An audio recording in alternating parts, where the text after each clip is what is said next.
Yes, very good morning, students. Give me a minute.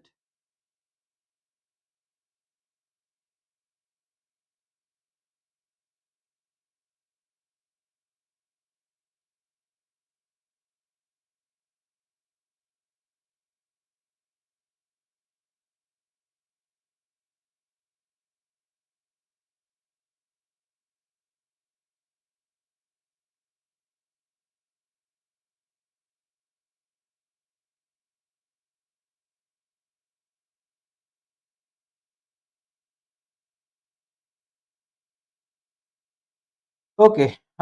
So students, I'm very much live. Very good morning, first of all. Yes, very good morning, students. I am sure आप ready हैं आज के amazing revision session के लिए, क्योंकि आज हम लोग वो टॉपिक्स कवर करने वाले हैं जिसमें आने वाला है बेटा आपका service sector costing, standard costing and budget. Okay, yes yes yes, very very good morning Abhijit, Rohit, Arya, Samita, Shreya, Sanmita, Vaishnavi. Very good morning all others. Let everybody join. Okay, so we'll be starting with the problem. Okay, we'll be starting with the session. बेटा हमारे previous session में हमारा lecture थोड़ा सा abruptly and हमें करना पड़ा था क्योंकि the pen was giving some issues that time, right. So उस टाइम पे हमारा मार्जिनल कॉस्टिंग का टॉपिक जो है वो पूरा कंप्लीट नहीं हो पाया था. मुझे एक क्वेश्चन और करवाना था उसमें, specially with respect to decision making. Okay, तो वो आज हम लोग वहां से ही शुरुआत कर लेते हैं सो दैट मार्जिनल कॉस्टिंग हमारा एंड हो जाएगा. Then we can move ahead with the remaining chapters. Okay, then we can move ahead with the remaining chapters. So marginal costing का बाकी सब कुछ तो हमारा रिवाइज हो गया था, जैसे एंगल ऑफ इंसिडेंस वगैरह हो गया, वो सारे फॉर्मुलेज हो गए. बराबर है. अब आगे बढ़ते हैं बेटा, application of CVP analysis, cost volume profit analysis in decision making. तो डिसीजन मेकिंग में इसका क्या एप्लीकेशन होता है? तो सबसे पहले तो बेटा आपको प्रॉब्लम्स आइडेंटिफाई करना है, उन्हें इवैल्यूएट, उसमें ऑप्शंस क्या क्या है वो आइडेंटिफाई करने हैं, ऑप्शंस को इवैल्यूएट करना है और सही ऑप्शन को सिलेक्ट भी करना होता है. ये चार फेजेस में बढ़ता है. मतलब यहां पर आपको एग्जैक्टली क्या करना है मैं आपको ये चीज समझा दूं.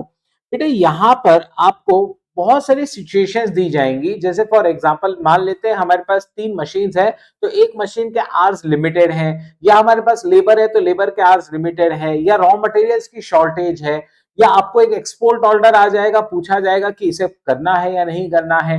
ठीक है, तो ऐसी बहुत सारी सिचुएशंस हमारे पास आएंगी और वो सिचुएशंस में हमें डिसीजंस लेने हैं, और उसके लिए हम ये मार्जिनल कॉस्टिंग का टॉपिक जो है बेटा वो यूज करने वाले हैं.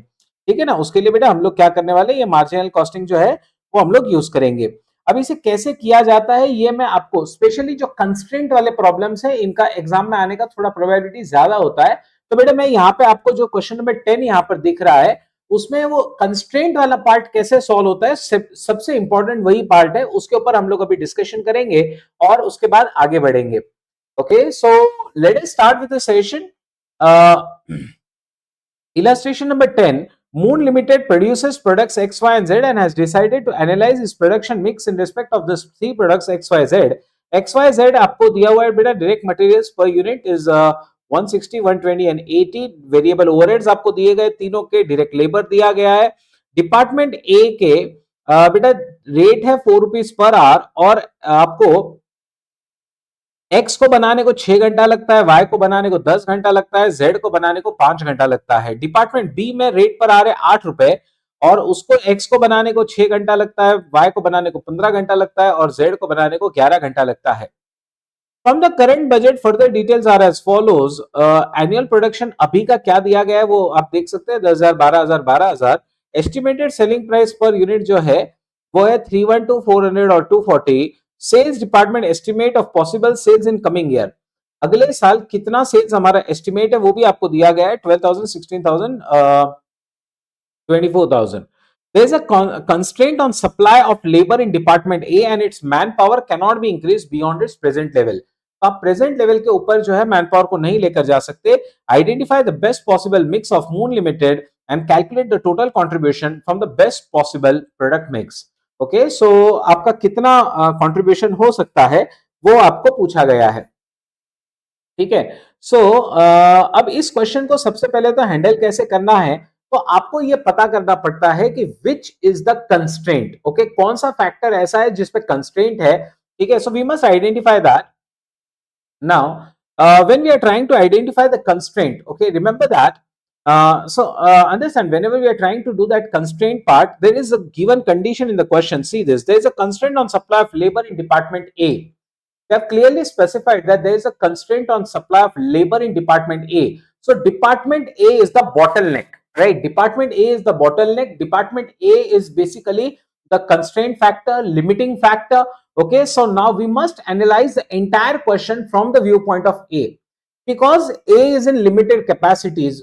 Okay, A we are having in a limited capacity. So our major concern will be like department A should be used very wisely, and its hours should be utilized to generate the optimum amount of contribution, to generate the maximum amount of contribution.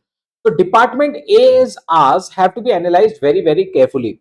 Now they have given in the question that the constraint on A is there and its manpower cannot be increased beyond its level.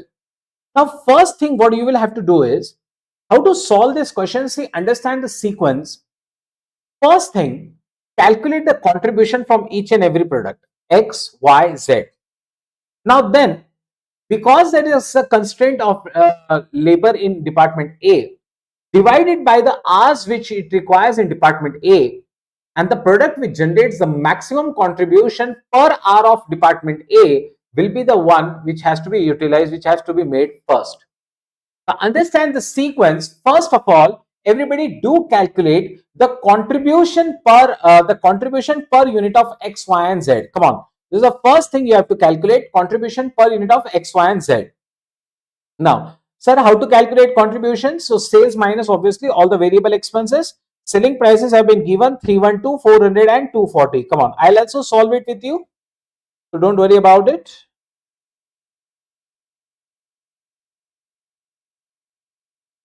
There's no problem even if we spend time on this, because this is a very important topic.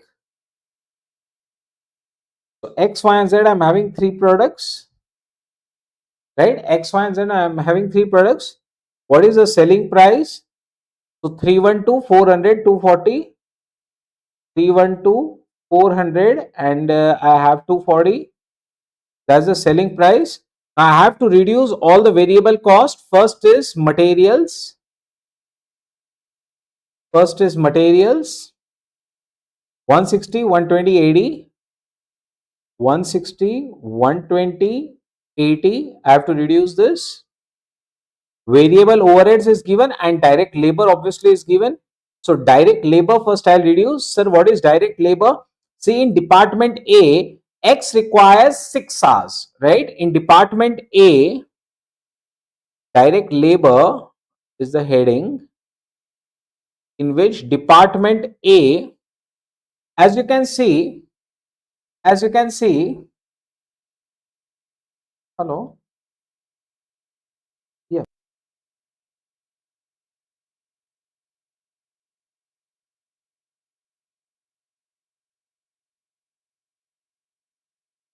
Yeah, so department A requires 6 hours per unit at the rate of 4 rupees per hour. So 6 into 4, the total department A's labor will be 24 rupees. Similarly, Y requires 10 hours of the rate 4, so 40 rupees. And Z requires 5 hours of the rate 4, 5 fours are 20. 5 fours are 20. Similarly, department B, 6 hours at the rate of 8 per hour. So 6 eights are 48. 15 eights are 120. If there are any calculation errors of mine, please do let me know. Okay, that is possible that I can conduct some calculation mistakes. Okay, so 11 into 8, that is 88, because I am trying to do it everything orally. Then I'll subtract the variable overheads also per unit, that is 8, 20, and 12. So 8, 20, 12.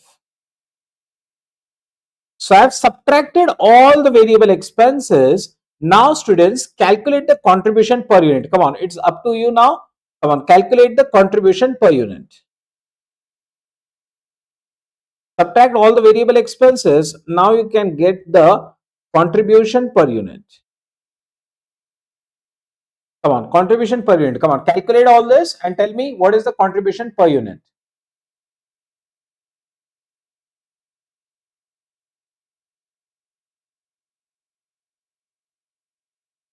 Calculate the contribution per unit.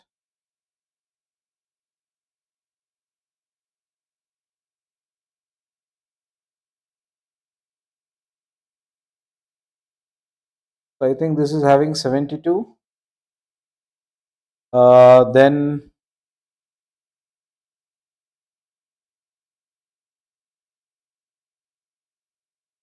this is earning 100 rupees, I guess.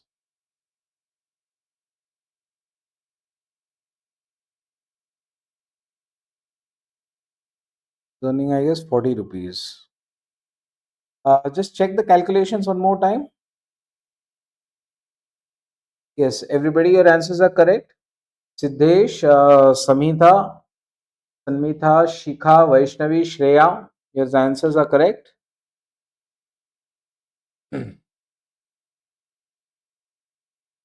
Now, students, how we know we have calculated the contribution per unit. This is the first thing what you have to do. The second thing what you have to do is, because there is a constraint in department A, calculate the contribution per hour of department A. So they require 6, 10 and 5 hours, 6 hours, 10 hours and 5 hours, hours in department A, hours in department A, 6, 10 and 5. Now calculate contribution per hour of department A. Contribution per hour of department A. Come on. Now how to do this? Like this is generating to 72 rupees contribution and it is requiring only 6 hours in A. So 72 upon 6, it require like per hour in department A, I am able to generate 12 hours of contribution. 100 upon 10 will give me 10 and 45 are the 40 upon 5, that is 8. Okay, 40 upon 5, that is 8. So I have got like for every hour in department A, the product X generates 12 hours. Okay, the product X generates 12 rupees of contribution.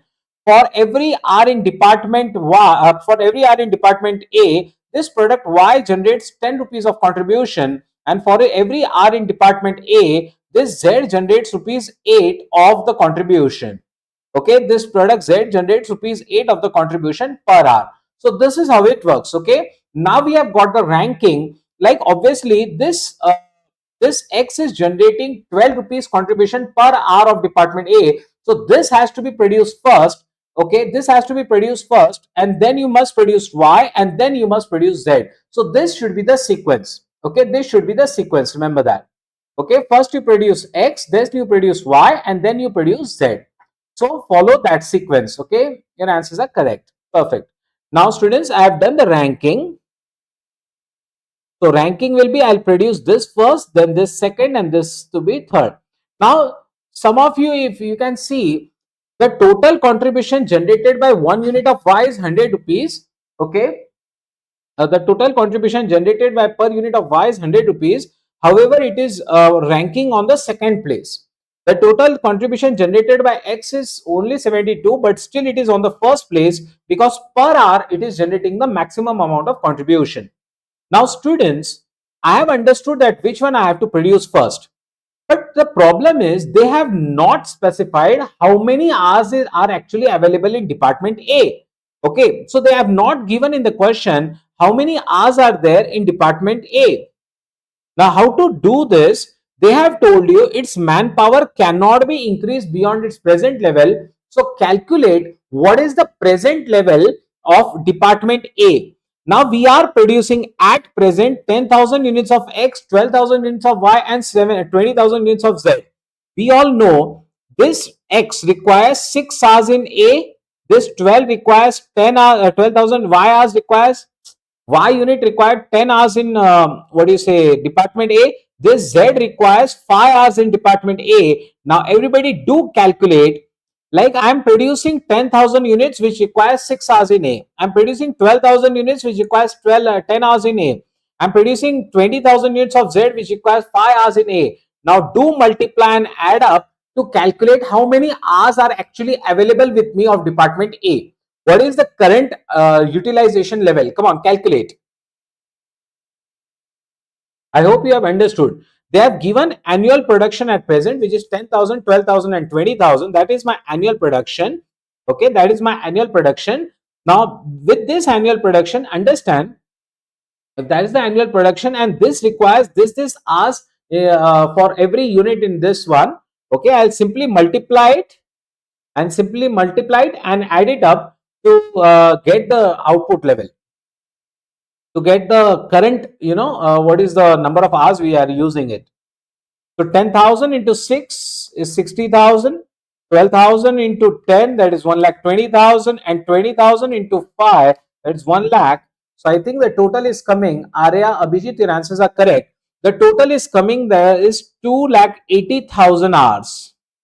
We are at present working with 2,80,000 hours. Sanmita, Shreya, Sriraksha, everybody, your answers are correct.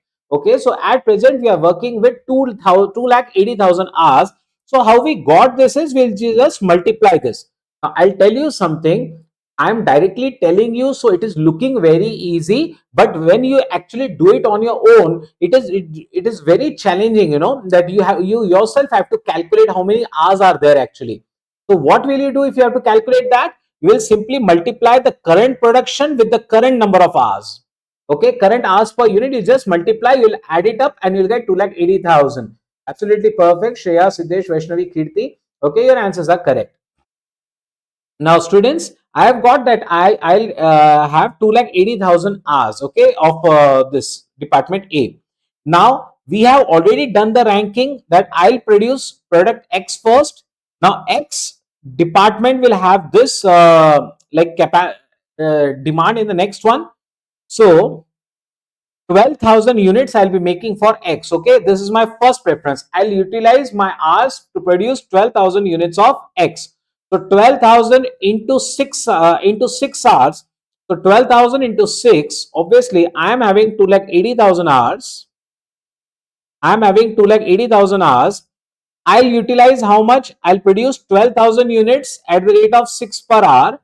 So 72,000 hours for X. 12,000 units. Okay, for X, I'll generate 12,000 units and 72,000 hours will be done.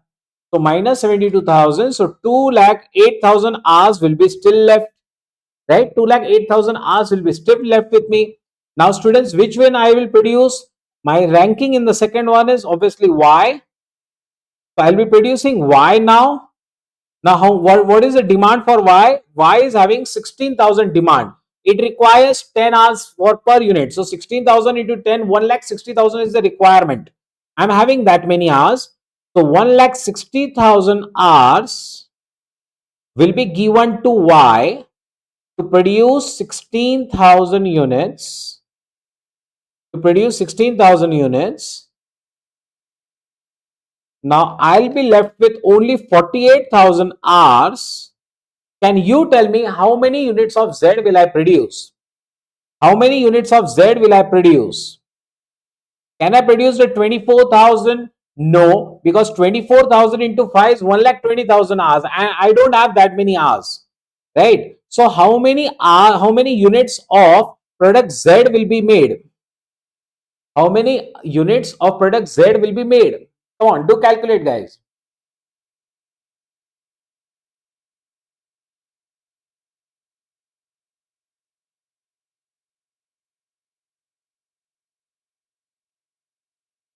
So 48,000, every unit of Z requires 5 hours. Very good, Shikha, Arya. So 5 hours for every unit divided by 5. So 48,000 hours I'll utilize for Z and I'll be able to produce 48,000 divided by 5, 9,600 units of Z. So this is how I have to calculate my optimum product mix. Okay, and especially when there are some constraints given in the question. Perfect students. Everybody, your answers are correct. Okay, Shreya, Shriyaksha, Sanmitha, Kirti, Omkar, everybody, your answers are absolutely perfect. Okay. So now students, as you can see, we have got the answer. Siddesh, your answer is correct. So we have got the answer. We have identified the best product, best possible product mix. And once you multiply it by the contribution per unit, you'll easily get the total contribution from the best product mix. Okay. So I hope all of you have understood the sequence. Whenever there is a constraint given, what will you do is calculate the contribution per unit, okay, and divide it by the hours of the constraint. Okay, calculate the contribution per unit of the constraint. Okay, like I have calculated contribution per hour of department A. So per hour of that constraint, okay, per unit of that constraint, calculate the contribution. Whichever is going to give you the highest contribution, produce that first, and then what you will do is you will try to identify the remaining resources for the other ones. Okay, like that. So this is how you solve the question, especially based on constraints. This is what actually I wanted to teach you. Okay. And this special order questions and all that, I'll just tell you simply one thing.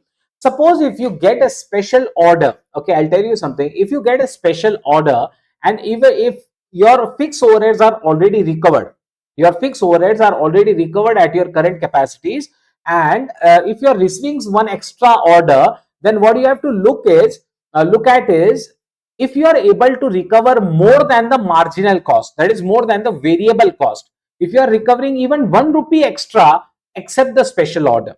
Okay, accept the special order even if you are recovering at least 1 rupee from that. Just give me a second.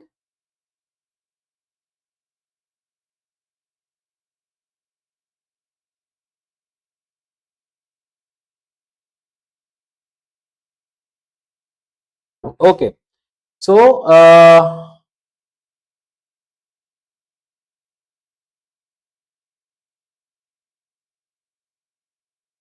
now we have done this. Okay, this was the question what we actually I wanted to teach you that day itself. Okay, so remember like the special order concept. Okay, first of all, remember that if you are able to recover even 1 rupee extra from the variable cost, okay, after above variable cost, even if you are able to recover a single rupee, remember you must accept the special order provided your total fixed overheads are already recovered. And whenever you are accepting the special order or the export order, it should not disturb your current market. Okay, if you are suppose in the current market, in the domestic market, you are selling at a higher price. Okay, when you are getting a special order from outside India, there should be a restriction that the special guys, that the export order, they will not place the same product in the domestic market. They will not be able to sell those same products in our domestic market. So that should be a constraint. So this is more or less from the chapter that is marginal costing. Now, one more concept in this one will be actually you will be asked, okay, what you will be asked is you will have to calculate the profits under the marginal costing and the absorption costing and try to make a reconciliation of it.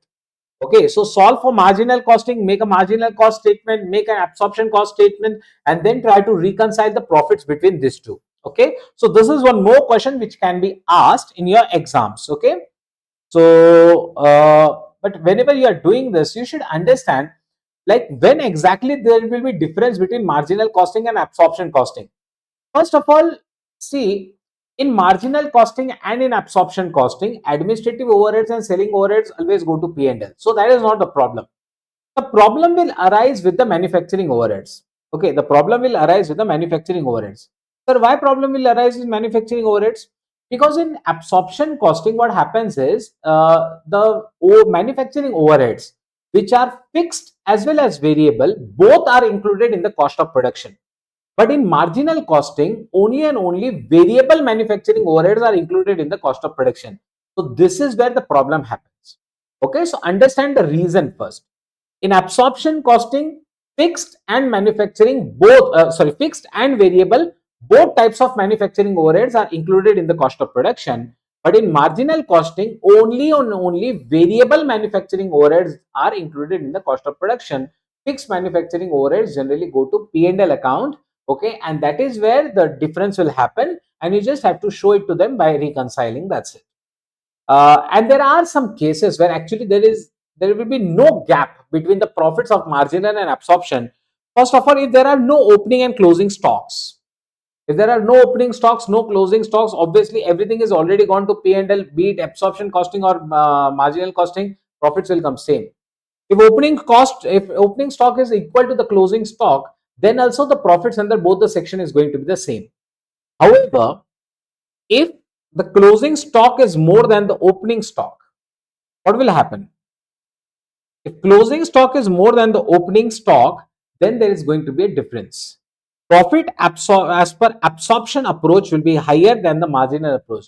In simple words, if I talk, if closing stock is more than opening stock, then closing stock as per absorption costing will be higher, and the profits as per absorption costing will be higher.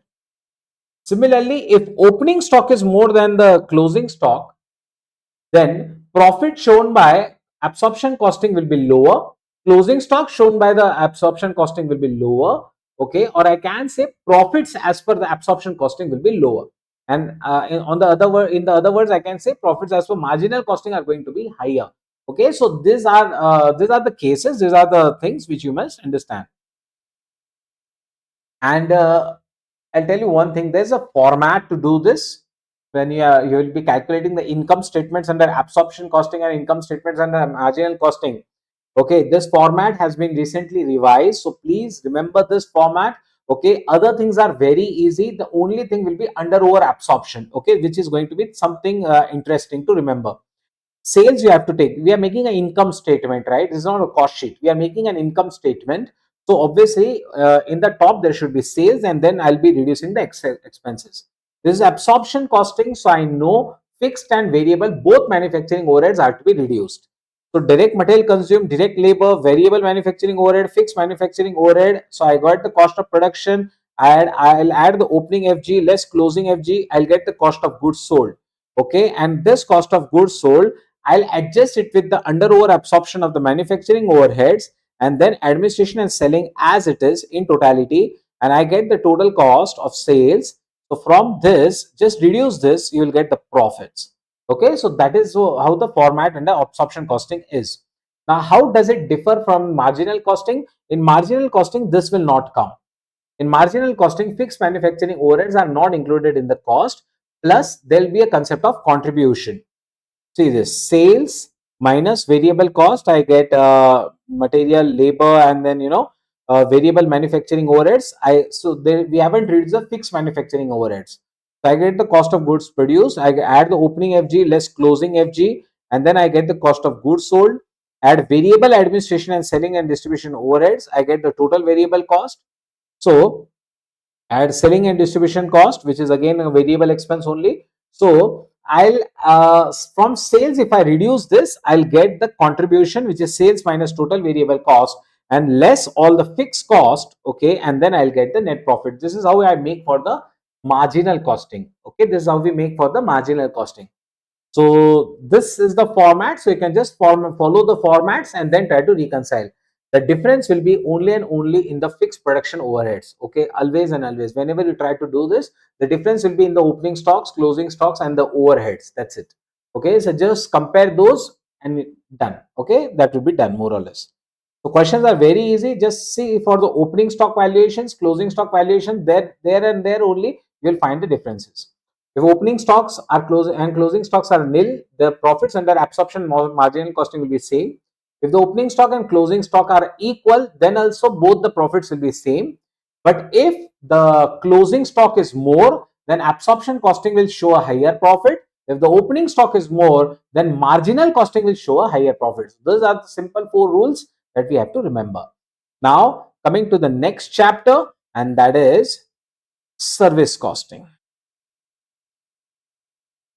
Students, today we are going to take one of the most important chapters, that is standard costing too, okay, of which many students are actually afraid, but we'll be following some charts which will make it very, very easy for us.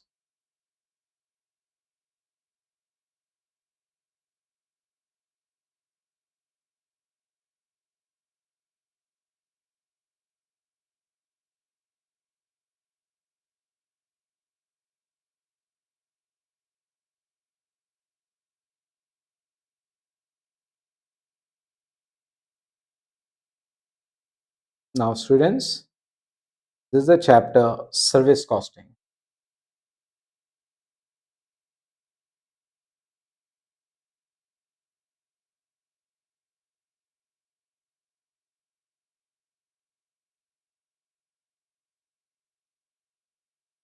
Okay, students. So service costing of for the service sectors or operating costing, I can say. Here I am having a lot of service sector organizations like transport, hotel, lodges, hospitals, IT and IT enabled services, toll roads, educational institutions, insurance, financial institutions, and whatnot. So these are all service sector organizations, and we have to do the costing for them. Okay, so whenever you are doing it for the service sectors, okay, always remember that you have to follow composite cost units. What you have to follow is composite cost units. Sir, what are composite cost units? Basically, where two units are given, like a passenger kilometer, quintal kilometer, or ton kilometer. Okay, when especially in transport cases, I'll be using in public transportation, it will be passenger kilometer, but in goods carriage, it will be quintal kilometer or ton kilometer. What does it mean? One passenger, 1 kilometer is passenger kilometer.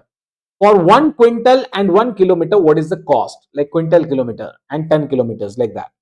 Similarly, for electricity supply services, I'll be using kWh, that's cost per kilowatt hour. Hospitals per patient per day, per room per day, like that. Canteen per item per meal. Hotels is per guest per day, like that. Banks and financial institutions I can be using per transaction, per service, like that. Educational institutions, it can be per student, per batch, per lecture, per hour, kind of. In IT and IT enabled services, cost per project, cost per module, etc. In insurance, per policy, per claim, per third party administrator, okay, like that. So this kind of cost units can be used for the operating for the service sector industries. So first composite cost unit will be like 10 kilometers or passenger kilometers. So 10 kilometers, especially when we are calculating, there can be two ways of doing that. One is absolute, which is the most important, and absolute is generally what is used. That is weight into distance, weight into distance, weight into distance, take on total. So that is going to give you absolute basis. And second is commercial basis, where you will do the simple average. Take the simple average of the weights which is being carried and just multiply it with the total distance. So that is the simple average method. Okay, so it is very simple. Like, see, there is a question, illustration number 1. A lorry starts with a load of 20 metric tons from station A. It unloads 8 metric ton at B and balance goods at C. On return trip, it reaches station A with a load of 16 metric ton loaded at C. The distance between A to B, B to C, and C to A are 80, 120, and 160 kilometers respectively. Compute absolute metric ton kilometer and commercial metric ton kilometer. Now, how do I calculate the absolute metric ton kilometer? See, it starts with a load of 20 metric ton. I must make a chart for this. I must make up a chart for this. So let's say this is A to B, B to C, like that. Okay. So what happens is A starts with a load of 20 metric ton from station A. It unloads 8 tons at B. So it starts with 20. Okay. It unloads 8. So it will move ahead with 12. Okay. On return trip, it reaches station A with a load of 60 metric ton. It reaches entirely like this, 16 metric tons. The distance between A to B, B to C, and C to A. Okay, directly C to A is given. Okay, so C to A is how much? 16, right? On a return trip, it reaches station A with a load of 16 metric tons loaded at station C. Distance of A to B is 80 kilometers. Just write with the pen. So 80 is the distance, 120 is the distance between B to C, and C to A is 160 kilometers. Now I have to calculate the absolute 10 kilometer and commercial 10 kilometer. It's very simple. Absolute is 20 into 80 plus 120 into 12 plus 160 into 16. So what you have to do is you have to multiply the kilometers. You will have to multiply the kilometers with the weights which are carried, and you'll simply add them. See this 20 into 80, 12 into 120, and 160 into 16. Just add them up, you get the absolute 10 kilometers or the weighted average. Okay, so weighted average 10 kilometers. Now if I want a simple average, What I'll do is take the average of the quantities 20, 16, 12. What is the average of these three quantities? There's obviously 16, right? 20, 16, and 12. The average of the quantity is 16 multiplied with the total distance 80, 120, and 160. So multiplied by that, okay, I'll simply get 5760 metric tons. That's a simple average. Okay, so that is how we calculate the commercial ton kilometer. Okay, that is how we calculate the commercial ton kilometer. Everybody, is it clear? Commercial ton kilometer and what do you say, absolute ton kilometer? Come on, yes, no, or whatever queries you may have, please send.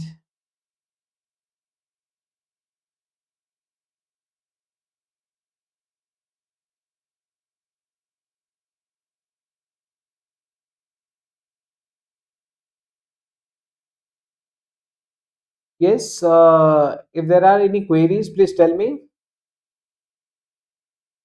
Is it clear? Then please say yes, it's clear.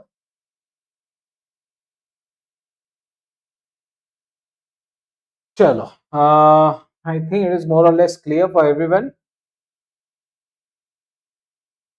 Keep interacting, keep interacting. The more you interact, the more you learn. Simple as that.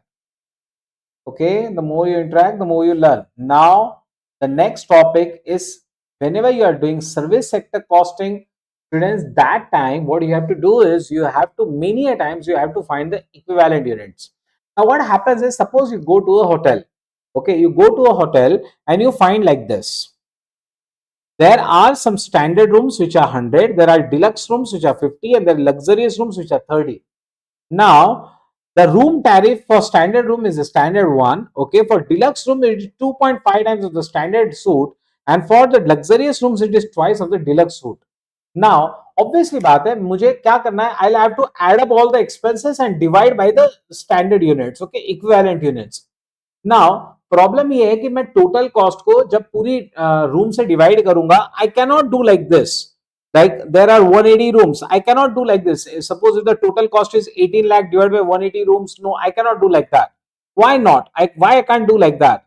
The reason is very simple. This 180 rooms are not of the same size, so I'll have to first of all make them equivalent and then try to find the cost per unit like that.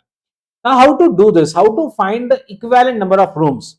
Now, students, you can say like this: the deluxe rooms are 50 and they are equal to 2.5 times of the standard suites. So multiply by 2.5. So I think I'll get 125. I can say 50 deluxe rooms is equal to 125 standard rooms. I can write it, I can say like that, because the rent I'm receiving from the standard rooms, the rent I'm receiving from the deluxe rooms is 2.5 times of the standard rooms. So I can say one standard room, one deluxe room is equal to 2.5 standard rooms. So 50 deluxe rooms will be 125 standard rooms. Similarly, he has told you that there are 30 luxurious rooms, and luxurious rooms are the double of the deluxe suite. The deluxe is already 2.5 times of the standard suite. So 30 into 2, so 30 luxurious will be equal to 60 deluxe.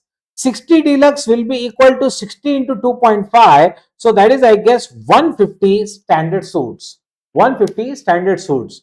So total standard suits, how many it will be? 100 plus 125 plus 150. They are going to be, I think, 375 standard rooms. So what I'll do is, whatever my cost is, suppose my cost is 18 lakh, divided by 375 standard rooms, I'll get the cost per standard room. Everybody clear? The concept is clear of equivalent. How you have to make them equivalent when you are solving for questions.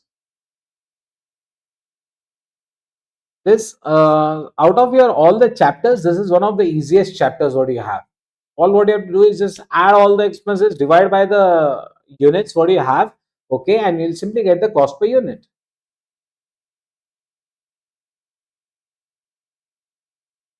Everybody, is it clear?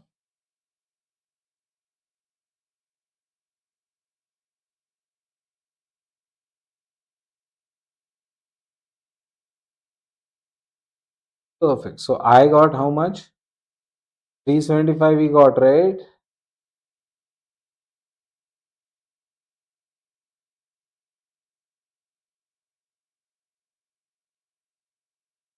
They have considered 360 room days and then accordingly you've done all the calculations. Now, students, can you do one thing?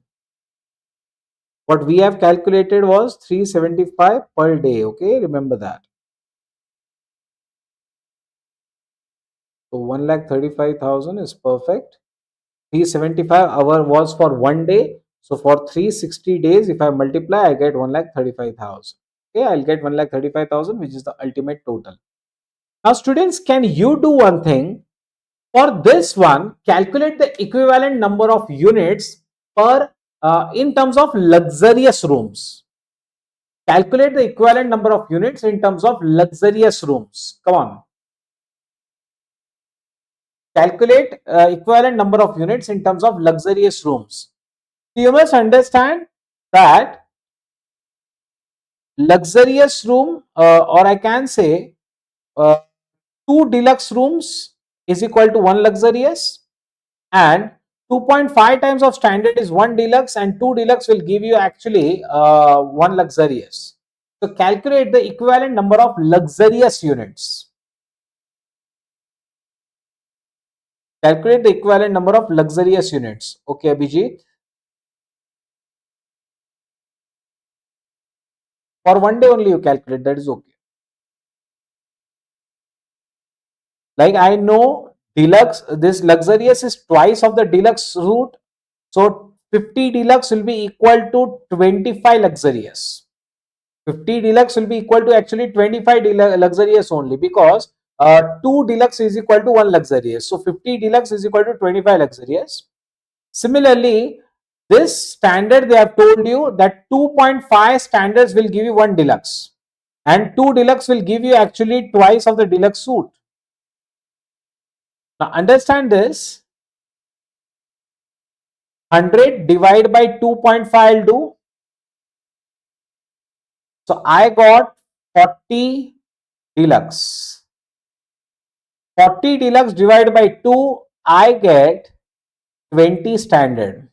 So 30 plus 20 plus 25, 75 equivalent standard units. So 75 equivalent luxurious units, I will show. Luxurious units.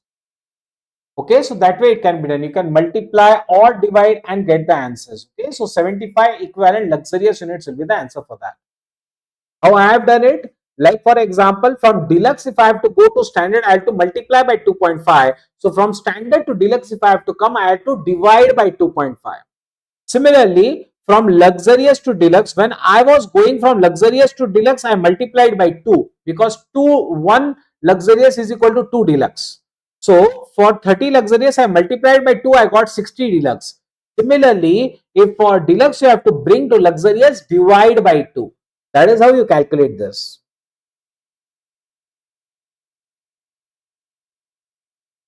Now, whenever you are doing, whenever you are making cost sheets for the service sectors, just remember one thing. Whenever there are a list of expenses given, try to, segregate them between the fixed expenses, the variable expenses, and the semi-variable expenses.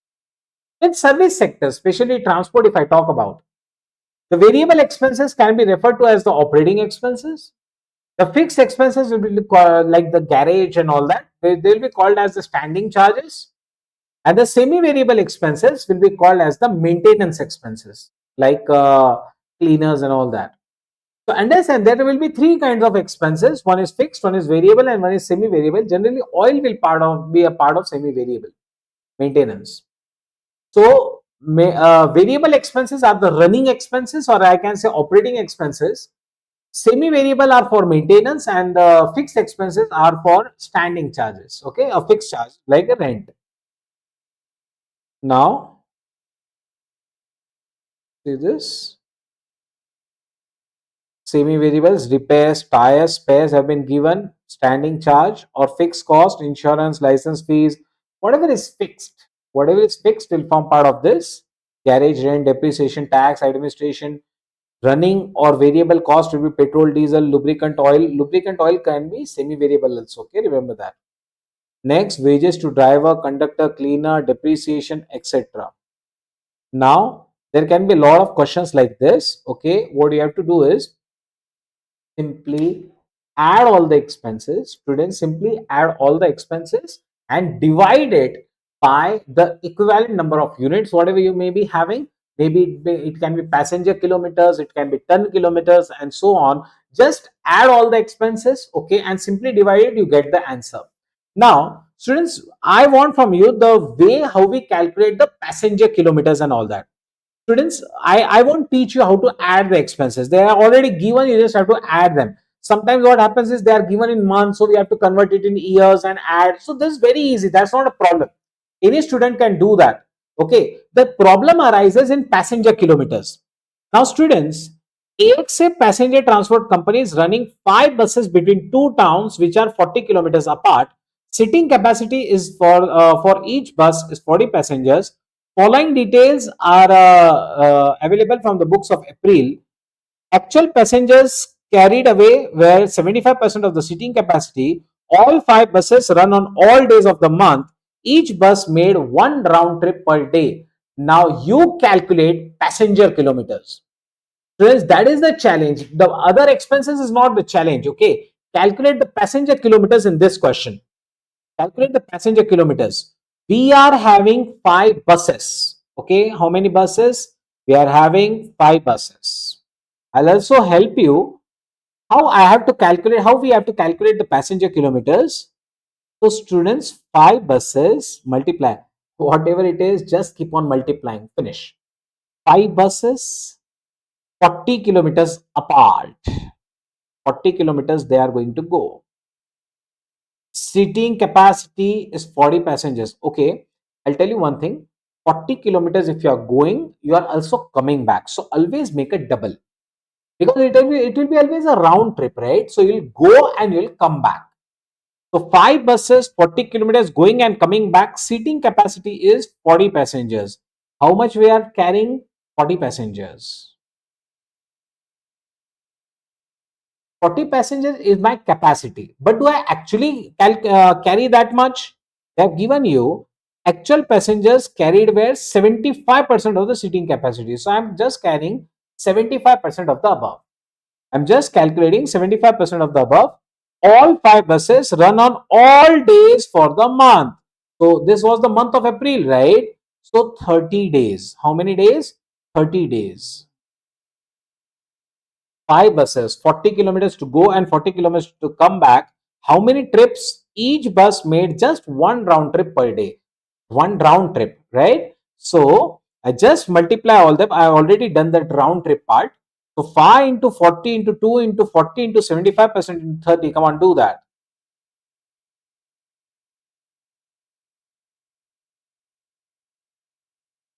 So I've already got some right answers from Abhijit, Arya. Very good, students. The answer is going to be 3,60,000 passenger kilometers. 3,60,000 passenger kilometers. So basically, this is how we calculate, right? This is how we calculate. You just have to keep on multiplying them. So what I'll do is I'll simply add the total cost and divide it by 3,60,000 passenger kilometers. I'll get the cost per passenger per kilometer. I'll get the cost of one passenger 1 kilometer, like that. All of your answers are correct. Okay. So 3,60,000 passenger kilometers is good. I want the cost per passenger kilometer. What I'll do is I'll just add 1,44,000 divided by 1,44,000 divided by 360. I'll get 0.40, like that. So that's very easy. That's very easy, right? Now, students, do one thing. In the question number 3, okay, I'll ask you some adjustments. Let's see if you're able to handle that. Students, first of all, there are some expenses which are given per year. There are some expenses which are given per month. Okay. Now, can you tell me in this particular question, read question number 3. Okay. And can you tell me, like, will you do the calculations on per year basis or per month basis? Will you do the calculations, all the calculations on a per year basis or a per month basis? Come on, do calculate per year or per month. Just tell me that. There is something which has been given, with which we can easily calculate, do we have to do it for per month or do we have to do it for the entire year? You can do both. It's not a problem. You can do both. Okay. But I'll suggest you one particular thing. Come on, you also tell, like, what will be better for us, per month or per year?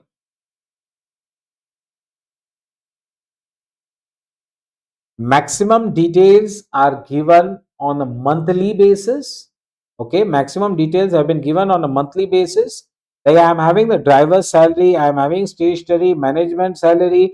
Then they have given you that the bus will also run 25 days in a month.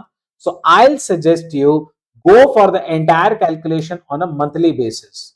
Okay, perfect. Kirti, Vaishnavi, Arya, Abhijit. So go for monthly basis. Now, I want the entire expense on a monthly basis. First of all, guys, calculate the depreciation. So, how do I calculate depreciation? The bus cost 10 lakh rupees. Is there any scrap value given? No, I guess there is no scrap value. So, 10 lakh rupees divided by 2.5 years. So, it comes 4 lakh divided by 12 months. So, I get 33,333 for one bus. Then multiply by whatever number of buses are there. Like that. Okay. How do I calculate the passenger kilometers? How do I calculate the passenger kilometers?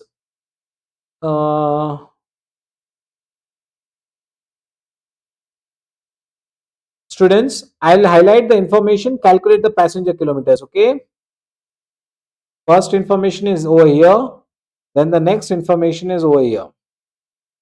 Calculate the passenger kilometers.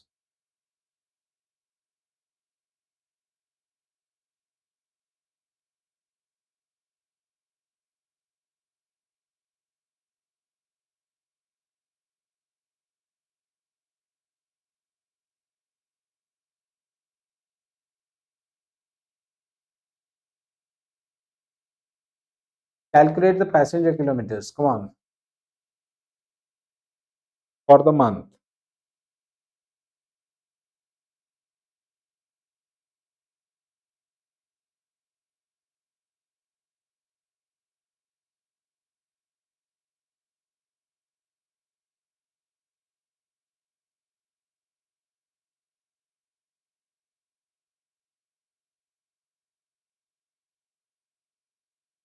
Come on, everybody, to calculate.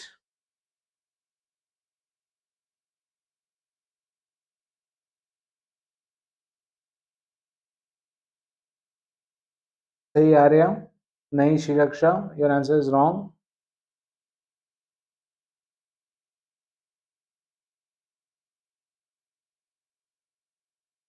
2,40,000 is correct. Okay, see this, 40 kilometers, 40 kilometer, 3 trips, round trip, right? Round trip. So into 2, into 40 passengers, into 25 days. If I do, I get 2.4 lakh. I get 2.4 lakh. Yes, everybody, it is correct. Okay, 2.4 lakh. That is correct.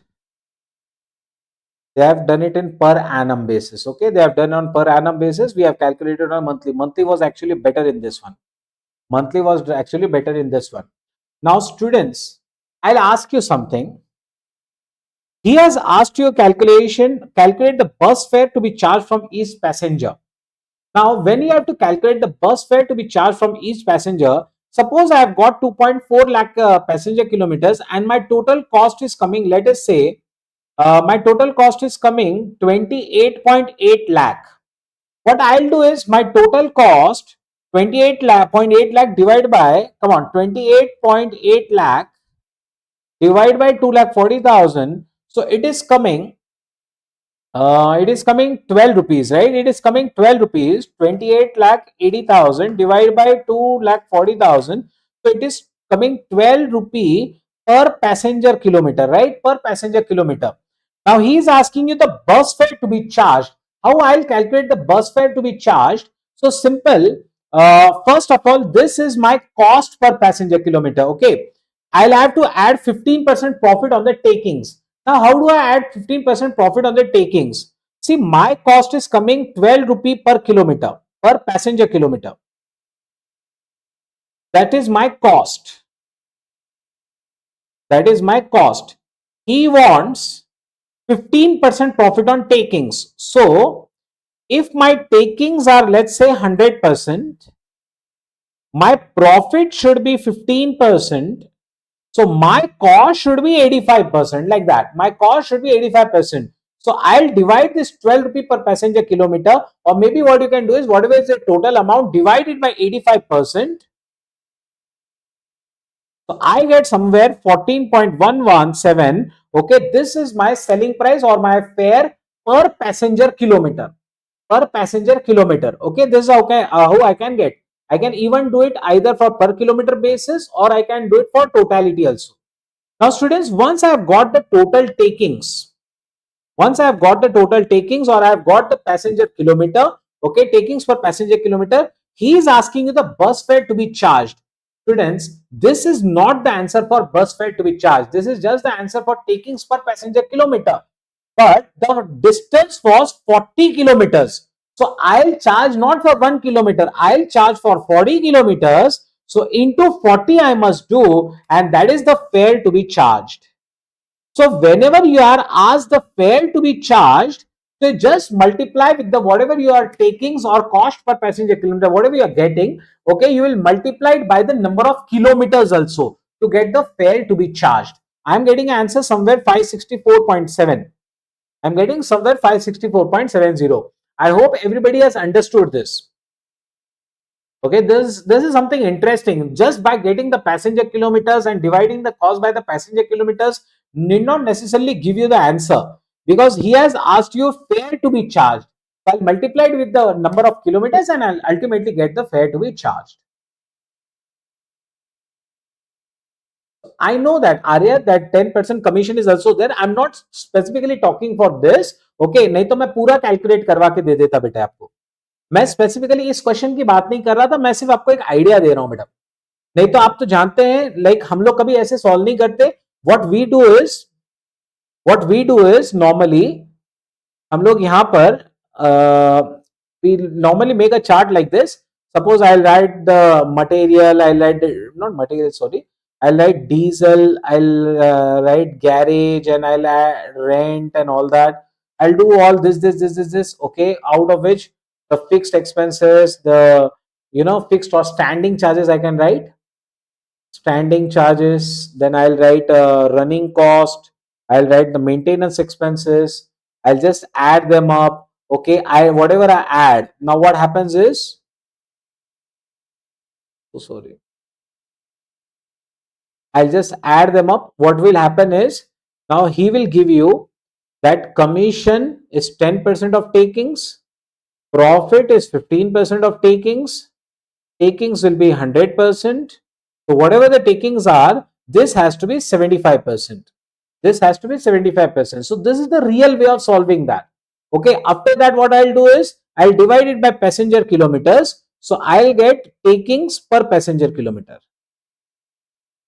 And then I'll multiply it with the kilometers. Okay, then I'll per trip. Okay, so that will give you the fare to be charged from the passenger. So that is the actual technique of doing that. I was just showing a brief actually. Okay, हम लोग पूरा solve नहीं कर रहे थे बेटा वो. Okay, now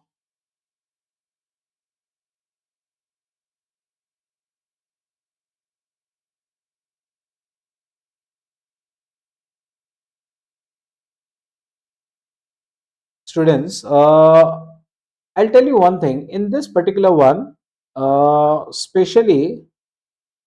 See, all other things are very much same. Just add all the expenses and divide by the cost units. You will see and understand this, that even in the notes, revision notes which have been provided to you, we have not incorporated the topic of service sector costing, because that is not necessary only. In service sector costing, what you have to do is just simply have to multiply and just calculate for per unit and like that. Okay, so there's nothing much to explain in that actually. I'll take few examples again. Students, one example, specially I'll tell you to do it very, very properly. I don't know why, but Institute has asked this question, this one. Institute has asked this particular question in a lot of RTPs and MTPs. I'm not sure why, but they have done it so many times. Okay, and you'll be seeing our the past exam sheet and all that thing. Okay, so you'll also find it over there also. Lot of times they have asked you the same question. Sanzet Lifecare Limited operates in life insurance business. Last year, it launched a new term in life insurance policy for practicing professionals, Professional Protection Plus. The company has incurred the following expenditure during the last year: policy development, cost of marketing, sales support, policy issuance, policy servicing, claims management, IT, postage, facilities, employee, and office administration cost. Number of policies sold and total insured policies of those. Calculate the total cost for protection, segregating the four into main activities: product development, marketing, and sales support, operations, IT, and then support functions. Okay, so you have to segregate. See, you have to write only those expenses, but you have to just show it as a segregation. Okay, you just have to show it as a segregation. First is product development, marketing, and sales support. I'll directly tell you the first three: policy development, marketing, and sales support. Operations, the next three: policy issuance, policy servicing, and claims cost. These are the next three which are part of support cost. Sorry, operations cost. The third one is IT, which is this one, and the last one support functions. All the remaining are support functions. So that's very simple. 3314. Okay, 3314. They are already in a sequence. Okay, product development, marketing, and sales support, operations, IT, and support functions. You just have to classify under the four heads, and you then just make the total out of it. Whatever the total it is, divide by 528 policies, you get the cost per policy. Divide by this, you get the cost per rupee of insured value. Finish. Okay, that's it. That's it. So see this, I just have added all this, segregated under various heads. Okay, divided by 528 policies, I get the cost per policy. Divided by the insured value, I get the cost per rupee of insured value. Everybody, is it clear? It's very simple, students. It's very simple. If you have any queries, you can definitely ask. One more question which I like you to solve, and this is this one. This one. Come on, students. This is the last question that we'll be taking from service sectors. Okay, question number 14. This is the last one which we'll be taking. Come on. I'm waiting for your answers. I want the cost per kWh. Okay, I know you can do that. I'm waiting for you. Okay, just calculate the cost per kilowatt hour. Prepare the cost statement of Igras thermal power station showing the cost of electricity generated per kilowatt hour from the following data given below. You have been given some expense 5 per kg. Depreciation charges at 5% of total on capital cost. Done. Come on. Just add all the expenses. These expenses are already there. Just calculate the coal and depreciation expense, add it up, divide by 20 lakh, and done.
Come on, do calculate. Calculate the cost for coal, calculate the cost of depreciation, add the expenses, then divide by 20 lakh kilowatt hours, and you are done. Come on.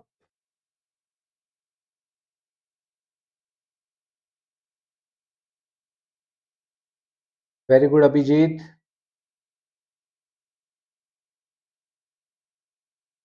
We have already got some right answers.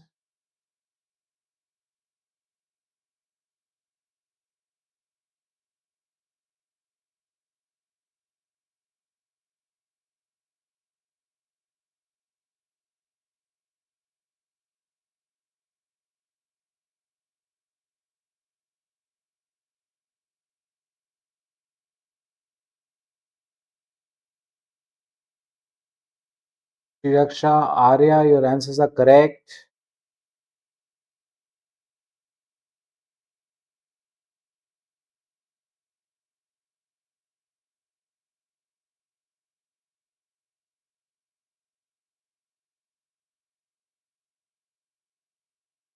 Shreya, your answer is correct.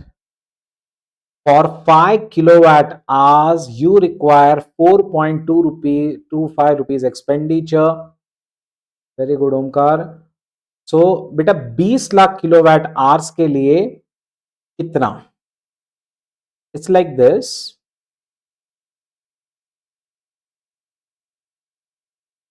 For 5 kilowatt hour, you require 1 kg. That is 4.25 rupees. For 5 kilowatt hours, you require 4.25 rupees of expenditure. So for 20 lakh kilowatt hours, how much will be the expenditure? This into this divided by this. So 20 lakh into 4.25 divided by 5. So the expenditure for coal, for electricity is coming 17 lakh for coal. And depreciation is 5% of 5 crore, that is 25 lakh is depreciation. Just add all this 17, 25, 30. So 17 plus 25 plus 30 plus 10 plus 8 plus 6 and plus 40. So the total cost is coming 1 crore 36 lakh, or I can say 136 lakhs. 136 lakhs divided by 20, I get rupees 6.8. Okay, I get rupees 6.8. All of you, your answers are correct. Okay, all of you, your answers are correct. So that is rupees 6.8. Perfect. We have understood how we have to solve the problems based on service sector costing. This is very easy topic. We all know that. Okay, just simply add all the expenses and that's it. By the way, I'll tell you, I'll suggest you, see the May 23 question which was asked in exam. There was something interesting, especially it was with respect to the vehicles and all that passing on the toll road. They have given some benefits for the return trips and high load vehicles, small vehicles like that. Okay, so that calculation was something interesting. Okay, so do see those questions. Okay, do see that. Now, after that, I'll start with one of the most awaited topics of the syllabus, and that is standard costing. Okay, so standard costing, one of the most awaited topics.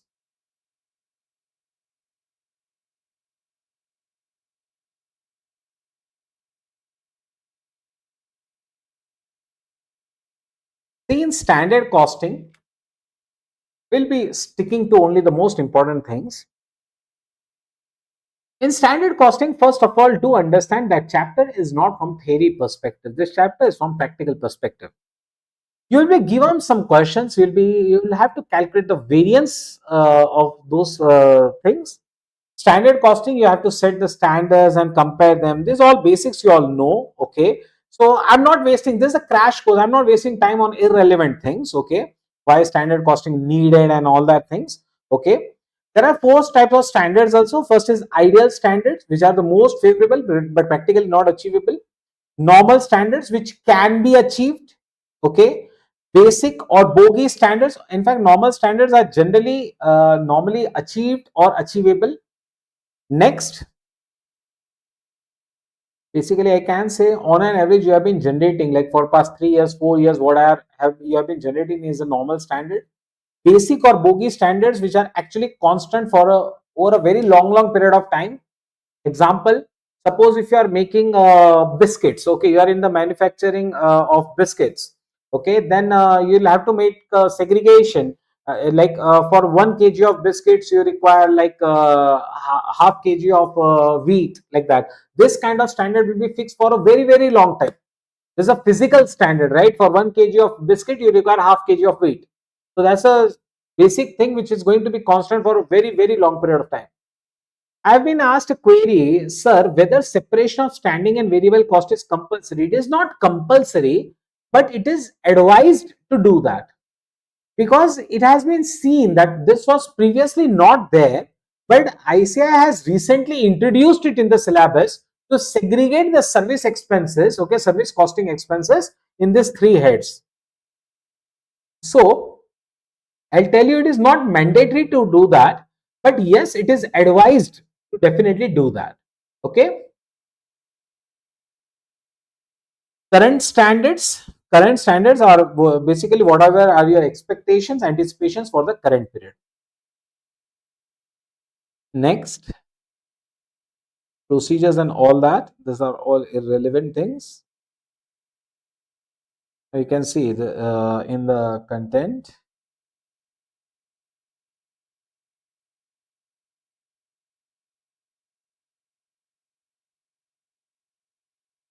Now students, what is the process that you normally follow when you are doing a service sector costing? You set up the standards, you ascertain the actual cost, you compare these two, get the variances, identify the reasons, and take corrective actions. Excuse me, you take corrective actions. Okay. Now there are this kind of variances. You can see there are four in our syllabus, that is material, labor, overheads, out of which one is variable and one is the fixed overhead. So there are four types of variances which are there in our syllabus. We'll be understanding the charts for everything. Now you can see the content, what is given in the notes. Okay, they are all the formulas. Okay, they are all the formulas. But I'll not be using this chart, to be very frank. I'll not be using this chart to solve the questions. Okay, this is for you to see the formulas and all that. Okay, this is not what we're going to use to solve the problems. To solve the problems, we are going to use something else, and which will help you to get the solutions very, very fast. Okay, very, very fast. Now, how to do that? First of all, before I actually start calculating all the variances and all that, first you should understand what do you mean by SQ. What do you mean by SQ? Obviously, sir, standard quantity. Beta, always remember SQ is standard quantity required to produce actual output. So to produce actual output, whatever standard quantity of raw materials is required, okay, that is called as the standard quantity. Sir, why raw materials? Because we are starting with the material cost variances. Material is raw material only, okay. So this variance, what we are doing is right now not from the finished goods perspective. This is from the what do you say, raw materials perspective. So standard quantity is not the budgeted quantity, is not what you have earlier thought or something like that. No, standard cost quantity is basically for producing the actual quantity. The actual output, whatever you have produced, whatever standard that was required for the actual output is going to be called as a standard quantity.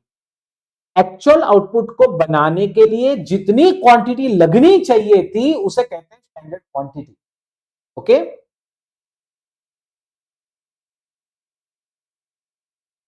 quantity of inputs required to produce the actual output, that is a standard quantity.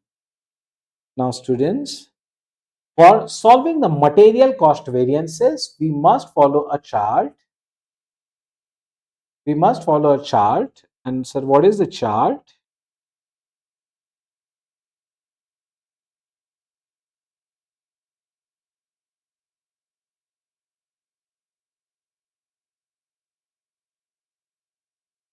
The first column will be SQSP. The first column will be what? SQSP. The second column will be RAQSP. The third column will be AQSP. And the fourth column will be EQAP. You will have to make this four columns. First is the standard quantity into standard price. The second one is revised actual quantity in the into standard price. The third one is actual quantity into standard price. And the fourth one is actual quantity into actual price. So these are the four columns that we'll have to make. These are the four columns we have to make. Sir, we don't know what is RAQ. I'll teach you, don't worry. The gap between the first and the second column will give you the yield variances. Do one thing.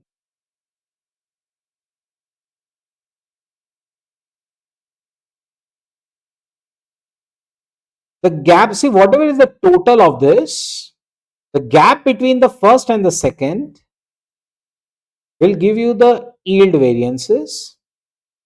The gap between the second and the third will give you the mix variances. The gap between the third and the fourth will give you the price variance. The gap between the first and the third column directly straight away, okay? First and the third column will give you the usage variance. And gap between the first and the fourth column will give you the cost variance. Okay, so first and last will give you the cost variance. Now students, usage plus price will also give you cost variance. Yield plus mix will give you the usage variance. So this is the chart that we normally follow to calculate each and every variance. This is very, very easy. To be very frank, the way you normally learn this is actually matters whether standard costing is difficult or easy. आपको चार chart बनाना, आपको चार column बनाने के, चार column तुमने बना लिए, तुमको सभी वेरिएंस अपने आप आ जाएंगे, आपको कुछ नहीं करना है, आपको कुछ भी नहीं करना है, सारे वेरिएंसेस अपने आप आ जाएंगे बेटा. फर्स्ट और सेकंड का गैप होता है, first and second, the gap between the first and second gives you the yield variance, second and third give you the mix variance, third and fourth will give you the price variance, first and third will give you the usage variance, and the gap between the first and the fourth column will give you the cost variance. You should understand yield plus mix gives us the usage variance. Usage plus price will also gives you the cost variance. So they are all interconnected. They are all interconnected. Remember that. Now students, what is SQSP? Sir, you have told us that this we have to follow, but what are the columns actually? SQSP, standard quantity into standard price. Sir, what is standard quantity? Actual standard quantity required to produce the actual output. Standard price per unit. What is RAQ? Revised actual quantity, or I can say actual quantity is total written in the standard proportion. What is this RAQ? Actual quantity total in the standard proportion multiply by the standard price, then I'll multiply actual quantity into standard price, and then I'll get actual quantity into the actual prices, and I'll get the gap of the first and second to get the yield variance, second and third mix variance, first and third usage variance, first and fourth cost variance, third and fourth price variance. So these are the different variances which I can easily calculate with the help of this table. Okay, sir, please help us with a problem. Okay, please use one problem and then try to calculate all the stuff. Okay, beta, definitely I'll do that for you. Let me take a material where I can have everything, I'll do one thing, students. I'll be solving question number 3 right away in front of you. Okay, I'll calculate each and every variance for you, and I'll teach you how you can also do that.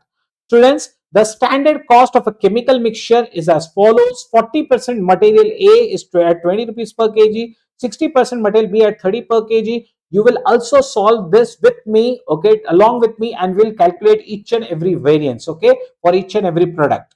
Now students, let's do one thing. First of all, make the respective columns. We want 4 columns.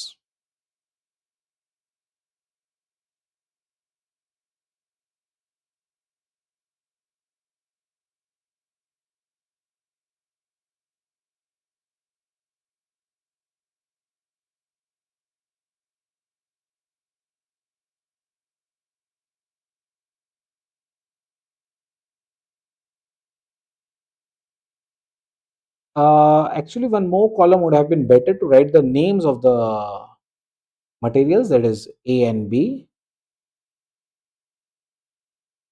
the total.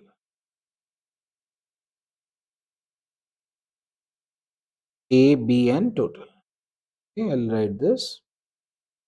Now students, fifth column will actually help us to write the names and all that.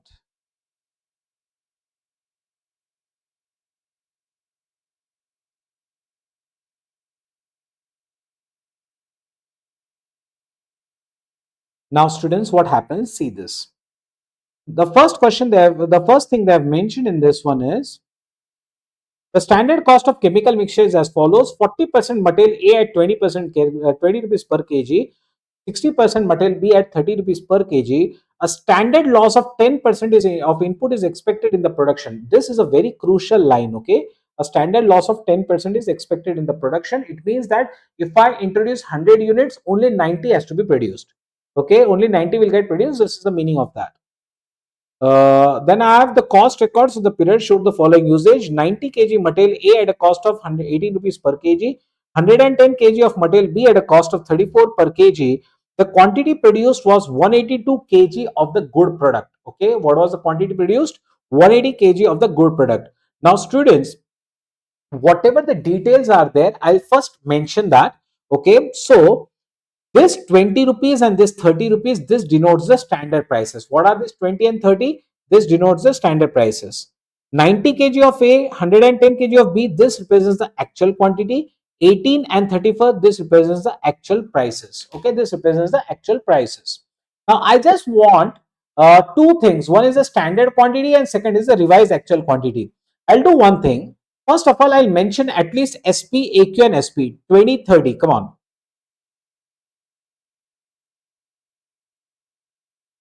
20, 30, 20, 20, 30, 30.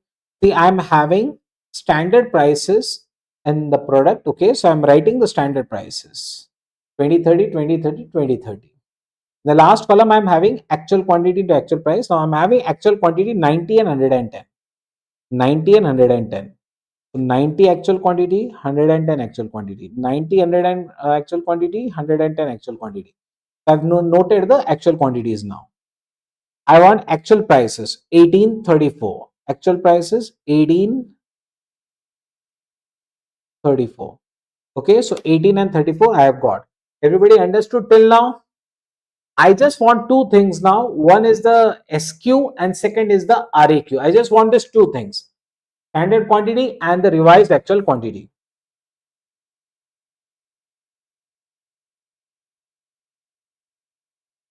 Now, first of all, starting with standard quantity, the quantity produced was 182 kg of the good product. Now, this is what is going to give you everything. See, what is our actual output? Our actual output is 182 kgs. Our actual output is what? 182 kgs. He has given you that there is a normal loss of 10%. Okay. So, if I input 100 kg, I know if my input is 100 kg, so my output is only 90 kg. Right? If my input is 100, my output is 90. But my actual output has come to 182 kg. So how much input is required? Come on, calculate that. 182 kg is my actual output. So how much input is required for that? I know for 100 for 100 of output I get 90. For 100 of input I get an output of 90. So for output of 182, how much is the input required? 182 divided by 90%. So this is coming 202.22. 202.22. Everybody understood this? Like for input of 100, I get output of 90. So for output of 182, how much input will be required? So cross multiply I did, and I got that my standard input, or I can say standard quantity, should be 202.22, of which 40% represents A and 60% represents B. So into 40%, it is coming 80.88. So 80.88, I'll write it over here. My standard quantity is 80.89. Okay, 80.88. So I'll write 80.89 and 121.3333 for this one. 121.3333 as for the quantity B. Students, have you understood this? Yes or no? Have you understood this? How I have calculated this? For an input of 100, my output was 90. So for an output of 182, what should be my input? I got the standard quantity. And this standard quantity, because it was in the ratio 40 is to 60, I just did it 40-60. Okay, 4 is to 6. I got SQs for A and B. Have you all understood the sequence? Have you all understood the sequence? Come on, yes or no? Have you all understood the sequence?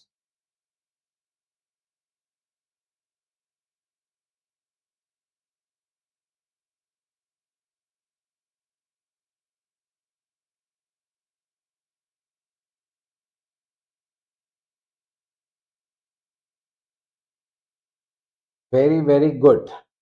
Very good. Now, students, one more thing is pending to calculate, and that is RAQ. Sir, how to calculate RAQ? RAQ stands for, see, what is RAQ? Actual quantity rewritten in standard proportion. What is RAQ? Actual quantity rewritten in the standard proportions. So what was the actual quantity, students? 90 and 110. Take the total. 90 plus 110 will be, I guess, 90 plus 110, it is 200. So 200 in the standard ratio. 290 into 110 in the standard ratio, which was given 40%, 60%. So this 200, I have to write it in the ratio 40 is to 60. So I'll simply write 80 kg for A and 120 kg for B. Actual quantity, I took the total of actual quantity 90 and 110. The total was coming 200.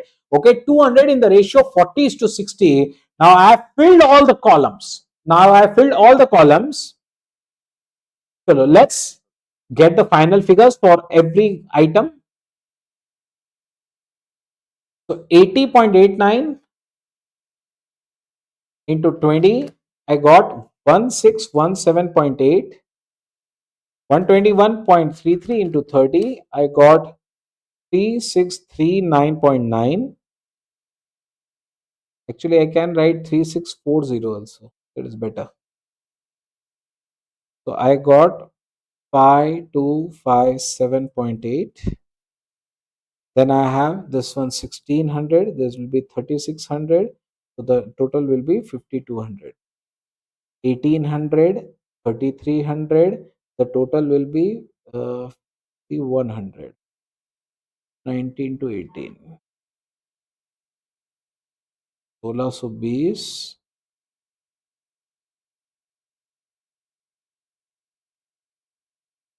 3740, 5360. So I have filled each and every column now.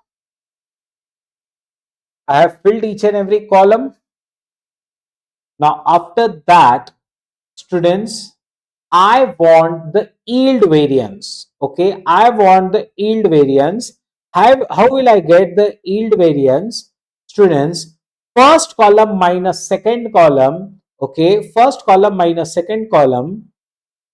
I want for A, for B, and for totals. For A, for B, and for totals.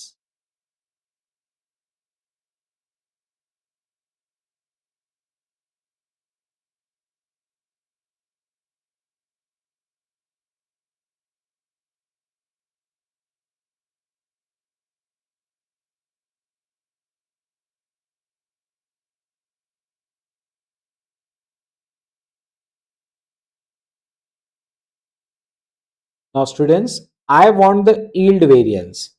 If I want the yield variance for A, just take the gap of the first and the second column. It will be 17.8. Okay, first minus second. Remember, yield variance is what? First minus second.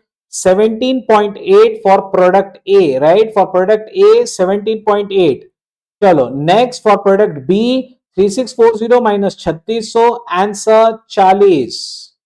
Answer क्या आएगा 40. And for the total, take the gap of the total item, so that is going to be 57.8.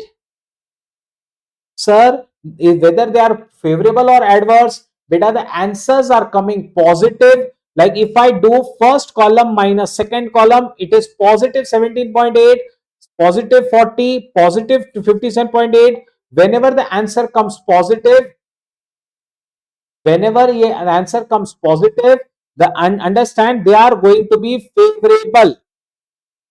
They are going to be favorable. Okay, whenever they are positive, especially in respect to all the cost variances, like for example material, labor, variable overheads and fixed overheads, we are all having the cost variance only. So whenever our answer will come positive, that will be favorable variances. If the answer comes negative, that's adverse variance. Next, second column minus third columns gives you mixed variance. Second column minus third column will give me the mixed variance. Sir, 1600 minus 1800, 200 negative adverse for product A. 200 adverse for product A, like that. I hope everybody has understood. Similarly, 3600 and 3300 will be 300 favorable. 5200 and 5100, 100 favorable. There is a gap of 100 and positive, that is favorable. Similarly, I'll get usage variance. Usage is first minus third. Usage is first column minus third column. Or I can do like this, simply total yield and mix. Simply total yield variance with the mix variance, I'll get the answer. Okay, so first minus this third one, 1617.8 minus 1600, so ये हो गया है, sorry, minus 1800. So that is 182.2 adverse. Similarly, 3640 minus 3300, 340 favorable. Similarly, this one 5257.8 minus this, so 157.8 favorable. So like that I'll keep on doing. Okay, like that I'll keep on doing, then I'll easily get the rate variance and the cost variance. Okay, I'll easily get the rate variances and the cost variances. So rate variance will be like this: third columns minus fourth columns, I'll get the rate variance. First column minus the fourth column, I'll get the cost variance. Okay, like that. See, remember, cost variance is also the total of usage and rate. Like for example, what is the rate variance for the first one? 1800 and 1620. So it is going to be 182, 180. 180 favorable. See this. The gap between these two is 180 favorable. And the gap between the first and the last one, okay, is actually 2.2 adverse. Now, if I take the total of usage and rate, that will also come 2.2 adverse only. 182.2 adverse and 180 favorable, net is 2.2 adverse, okay, which is left. So like that, I can calculate for A, B and total.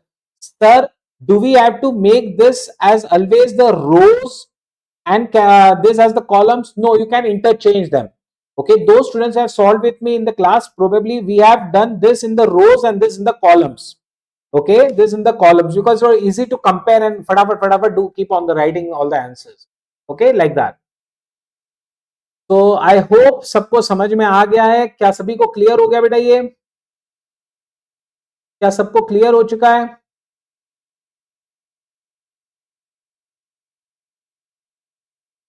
Material variances, this is the way how we calculate. This is the way how we calculate.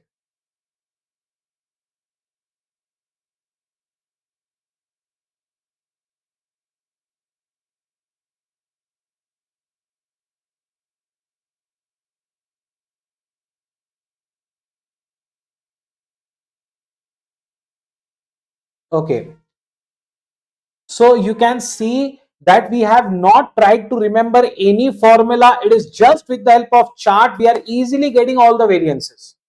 We are easily getting all the variances with the help of these charts. Okay, and these similar charts are there for material, labor, variable overhead and fixed overhead, all of them. Okay, so we'll be doing it with the help of this fixed formats only. So whenever you are doing the calculations, you should understand that SQ is something very interesting and RAQ is something interesting. SQ is the standard quantity for the actual output, and RAQ is basically the actual quantity rewritten in the standard proportions. Now, come to the chart for labor.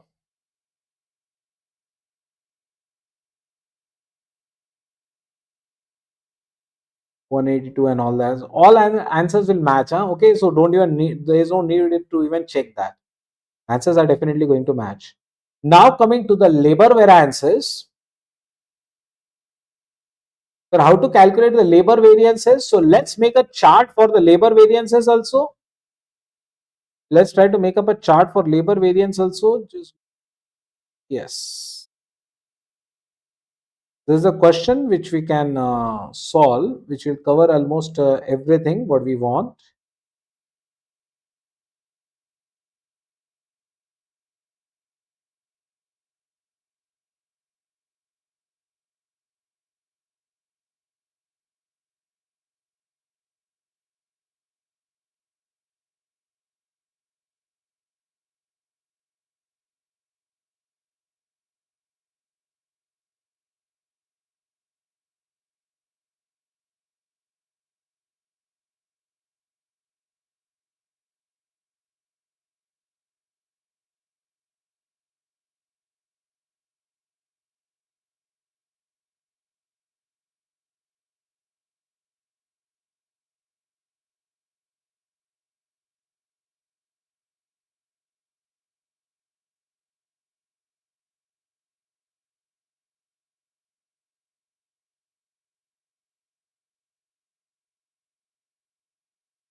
The first column, see this is obviously the particulars, okay, where I'll write the skilled, semi-skilled, unskilled, and I'll make the totals, okay, I'll make just the totals.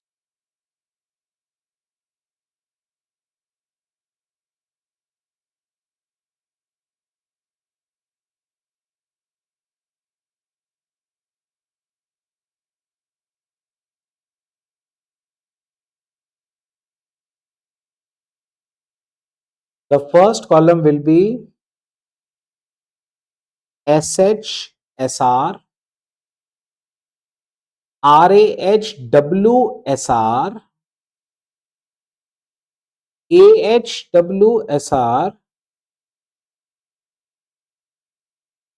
AHPSR,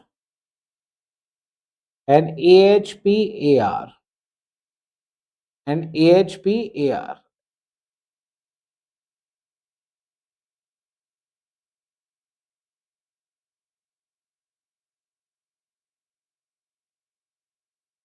So understand the four columns now, students. The first column is SHSR, that is standard hour into standard rate. The second column is revised actual hours worked into standard rate. The third column is actual hours worked into standard rate. The fourth column, actual hours paid into standard rate. And the fifth column, last column basically for calculation, will be actual hours paid into actual rate. I'll repeat the columns again. The first column for calculation is SHSR, that is standard hour into standard rate per hour.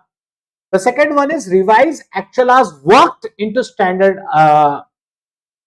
rate. The third one is actual hours worked into standard rate. The fourth one is actual hours paid into standard rate. And the fifth one is actual hours paid into actual rate.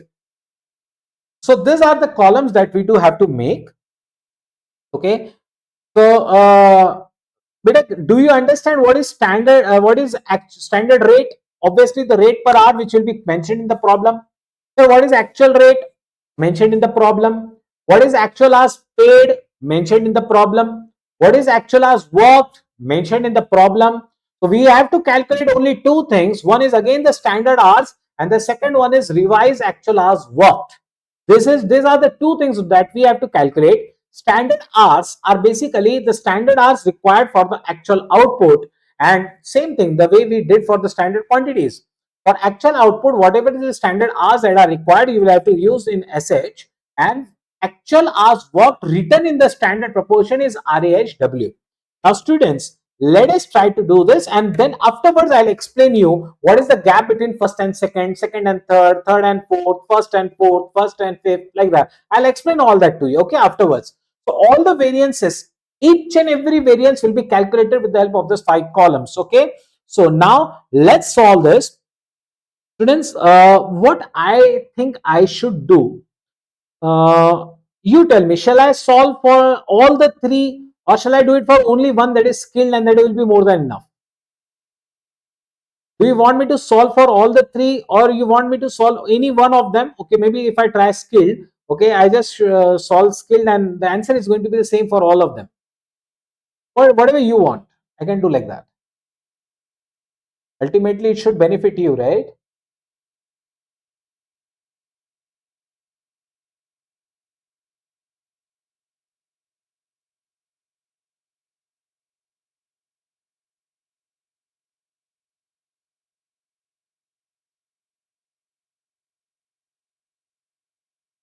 Okay, okay. We'll go by the majority, okay. Whatever the majority says, we'll do like that. If you want that we should solve for only one, we'll do only one, because the calculations is the same, exactly the same for all of them.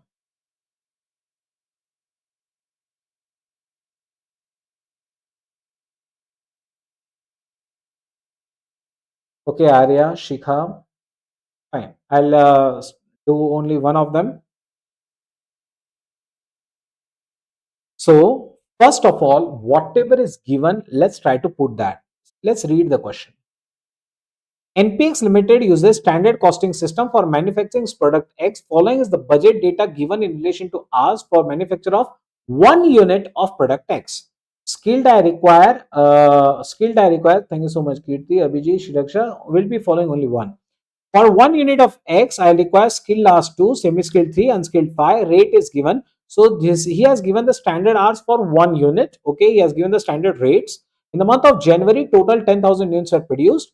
18,000 skilled hours and skilled, semi-skilled rates were given. Actual, that actual expense is given. Actual idle hours have been given. That skilled is 500, semi-skilled is 700, unskilled is 800, and total is 2,000. Calculate the labor variance and some brief difference has been given. Okay.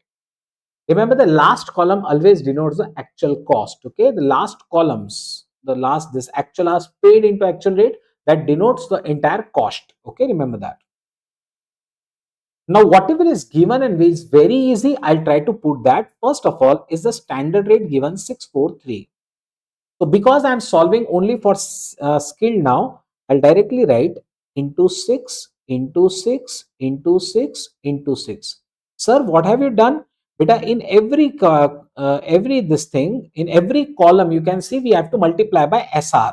SHSR, RHWSR, AHWSR, AHPSR. So I have to multiply by the standard rate, which was already given, 6 rupees for skill. If I'm doing it for semi-skilled, it will be 4. If I'm doing for unskilled, it will be 3. Like that. Next, the second thing I want is actual rate, okay, which is 8, 3.5 and 4. Actual rate is 8. So sorry, not 8, 7.5. Actual rate is 7.5. That is, why I'm writing 7.5? 7. Okay, the actual rate is 7 for skilled. I hope it is clear now. So I've written the actual rate. Now students, actual rate is written. Okay, standard rates have been written. The next thing is actual hours paid and actual hours worked. Students, actual hours paid, let's come to actual hour paid. Following are the details, and actual idle hours, abnormal, they are 500 and all this thing. So I have presumed one thing, that these are hours paid, okay. These are what hours paid, in which is he has already given 18,000 hours into 7, 126 and like that. So I'm assuming these are hours paid. Now students, 18,000 hours is what is actually paid. 18,000, 18,000, I have multiplied that. Okay, I have multiplied that. 18,000 into 6, 18,000 into 7. What I'm having in the third column is actual hour worked. So what is actual hour worked? Beta, I have paid for 18,000 hours, but there was an idle time of 500 hours. 18,000 minus 500, 17,500 is the hour worked. So I will write over here 17,500 hours which were worked. I hope everybody has understood how I have tried to done that. I have written actual hours paid in over here. I have written actual hours paid and I have written actual hours worked over here. Okay, I have written actual hours worked over here. Now, actual hours worked, obviously, actual hours paid minus the idle time. And then what I want is, I want two things. First is the standard hour and second is the revised actual hours worked. Students, how do you calculate standard hour? Standard hour is basically the hours required for 1 unit of output. For hours required for the actual output. For 1 unit, skill required 2 hours. For 1 unit, skill requires 2 hours. So for 10,000 units which were produced, I should require how many hours? For 1 unit, skill required 2 hours. So for producing 10,000 units, which is the actual output, I must require 20,000 hours. Right? I must require 20,000 hours, right? Have you all understood this? How I have done that?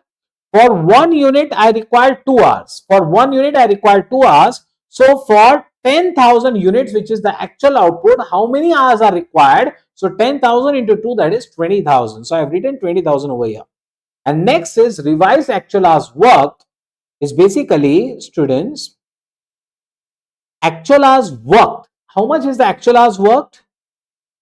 See, these are the hours which are paid. 2,000 is the idle time.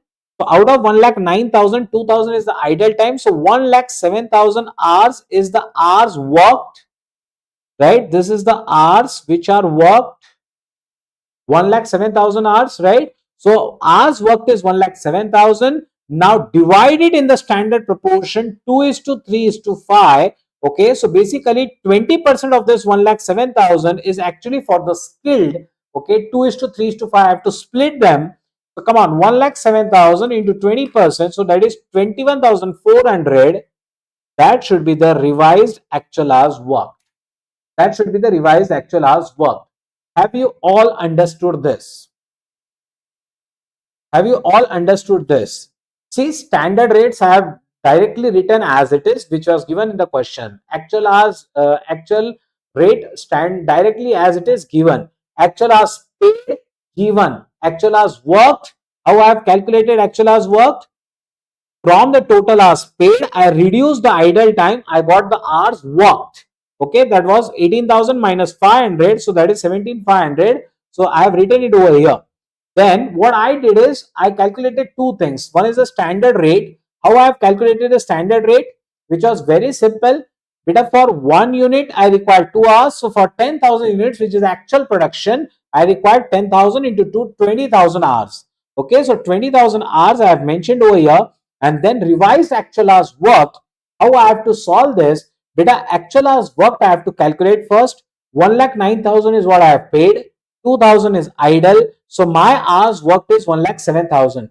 Divide this 1,07,000 in the standard proportion 2:3:5. Once it is done, okay, I have got this. I have got this. Come on, do calculate now. 20,000 into 6 is 1,20,000. 1,20,000. 21,400 into 6 is 128,400. 17,500 into 6, so that is 1,05,000. 18,000 into 6, so that is 1,08,000. And 18,000 into 7, so 1,26,000. क्या students यहां तक पूरा part clear हो चुका है?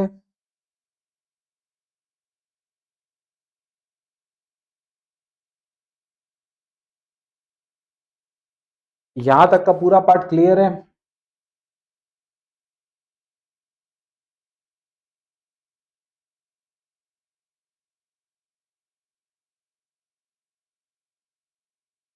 Now the gap between the first and the second, is labor sub efficiency, or sometimes you call it as net efficiency variance. So the gap between these two, negative 8,400, right? Negative 8,400. So negative 8, obviously I'll call it as adverse. Okay, so 8,400 adverse is nothing but sub efficiency or net efficiency variance. The gap between the second and the third columns, okay, the gap between the second and the third columns, how much is it? It is 23,400, I feel, and positive 1,28,400 minus 1,05,000. So that is 23,400 positive, favorable. This is the mix variance or gang variance. What is this? Mix variance or gang variance. Remember that.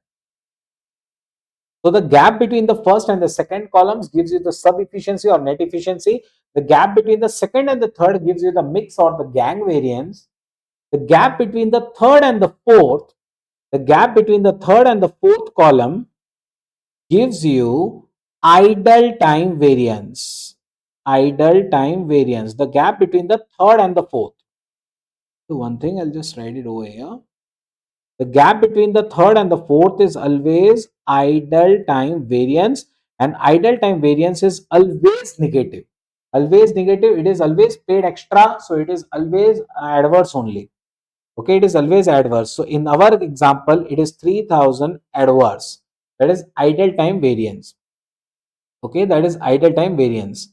Now students, first minus third. Okay, if I directly do first minus third, I'll get the efficiency variance. First minus fifth, I'll directly get the cost variance. Okay, first minus third, I'll get the efficiency variance, and first minus fifth directly, if I do, I'll get the cost variance. Okay, obviously, between the third and the fourth column, the gap is the rate variance. The gap is what? The rate variance. I hope everybody you have understood. In our example, the rate variance will be 18,000 adverse. Fourth and fifth column gap. Okay, the rate variable will be, rate variance will be 18,000 adverse. The cost variance will be first minus last. That is 120 minus 126. So 6,000 adverse. 6,000 we are paying extra, that is adverse. And efficiency variance is again 15,000. 15,000, that is what do you say, favorable. I hope students, everybody, you have understood how you have to calculate all this. How you have to calculate all this. Is it clear? Is it clear? बस एक ये छोटा सा chart आप follow कर लीजिए, आपका सब काम हो जाता है. ऐसा आप स्किल्ड के लिए भी निकाल सकते हैं. You can calculate for semi skilled, you can calculate for unskilled and totality में, सबका टोटल में भी निकाल सकते हैं. So in exams, do we have to calculate for total or do we have to calculate for individual? You have to calculate for both, total also and individuals also. You have to calculate for both.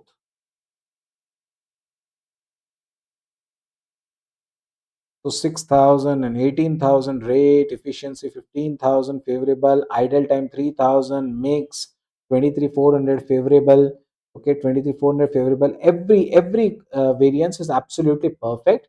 10,500 is the rate variance. Rate variance is 10,500. Why ours is different? Okay, this is the next question. So sorry. This is the next question. Yield variance is 8,400 for skilled, 8,400 adverse, perfect. So each and every calculations of ours is correct. Okay, each and every calculation is correct. So this is how we calculate for the labor. Okay, this is how we calculate for the labor. So if it is clear, I can move for the next chart, that will be for variable overheads, and then I'll start with the fixed overhead.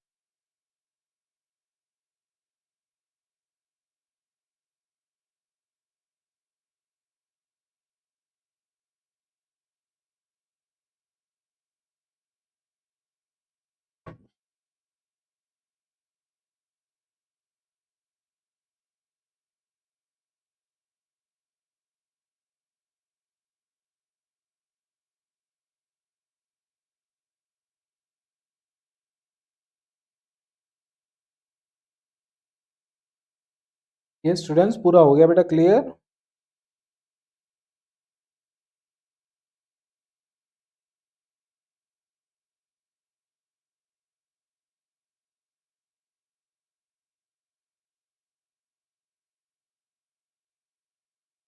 Just give me a second.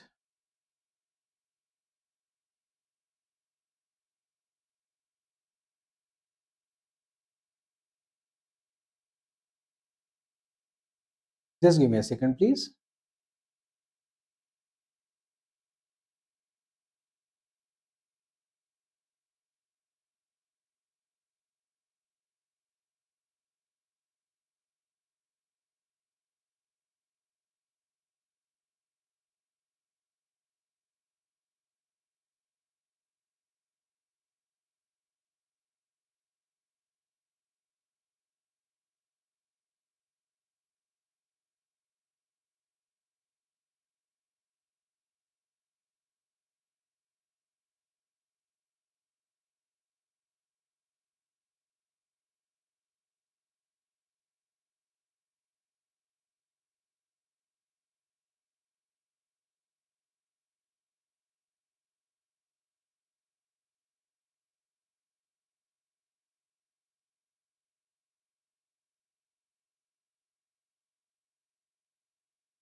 Just give me a second, please.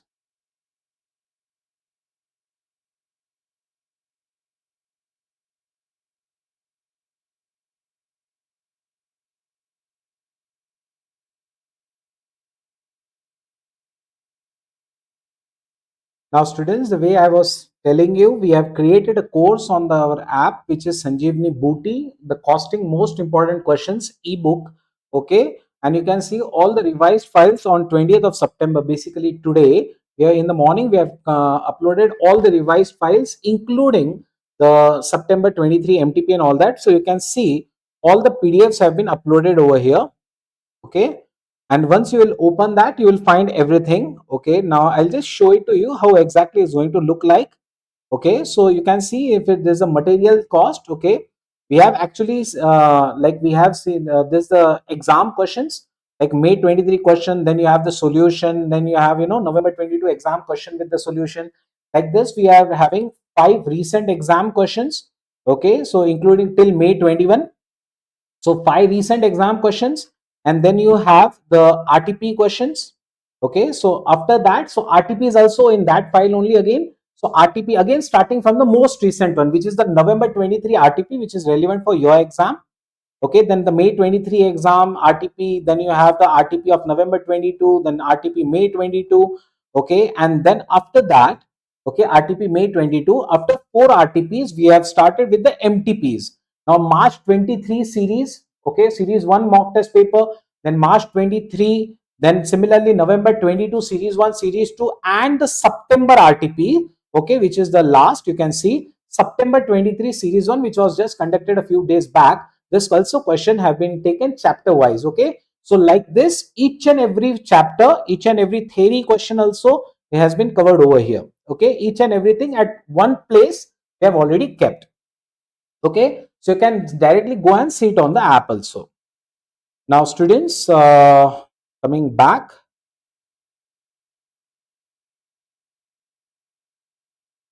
so we have completed this one, labor costing. Now we'll move ahead. Labor costing, I mean, sorry, the rate and the variances for labor.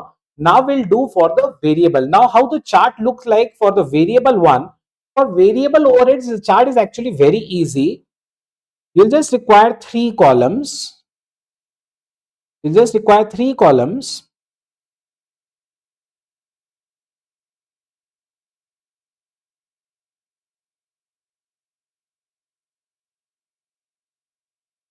The first column will be the first column will be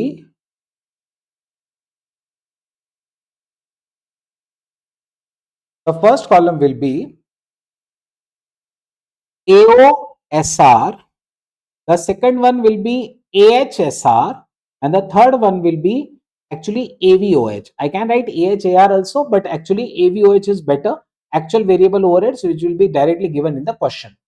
Okay, so AOSR, AHSR, and AVOH. Actual output, now I have made, this is the chart actually, but because there are two SRs given and both of them are to be different, so I'll just make the chart like this: AO into SRPO, okay, or SRPU, AH into SRPH, and AVOH. Sir, what do you mean by this? I'll tell you. First, AO stands for, we all know AO is actual output, AH is actual hours, and AVOH will be actual variable overheads. AO is actual output, AH is actual hours, and AVOH is actual variable overheads. What is SRPU? SRPU stands for standard rate per unit. Okay, standard rate per unit. Then we have AH into SRPH. Now, what is SRPH? Standard rate per hour. Sir what do you mean by this? बेटा यहां पे इसका meaning क्या हो रहा है कि जब आप एक्चुअल आउटपुट के साथ ले रहे हैं, when you are using it with actual output, you must take the standard rate per unit on a unit basis. जब आप एसआर मतलब एक्चुअल आवर्स के साथ उसे ले रहे हैं, तो you should take standard rate per hour basis. Sir we have still not understood what are you trying to say. I'll take up a question, okay, and then try to explain that.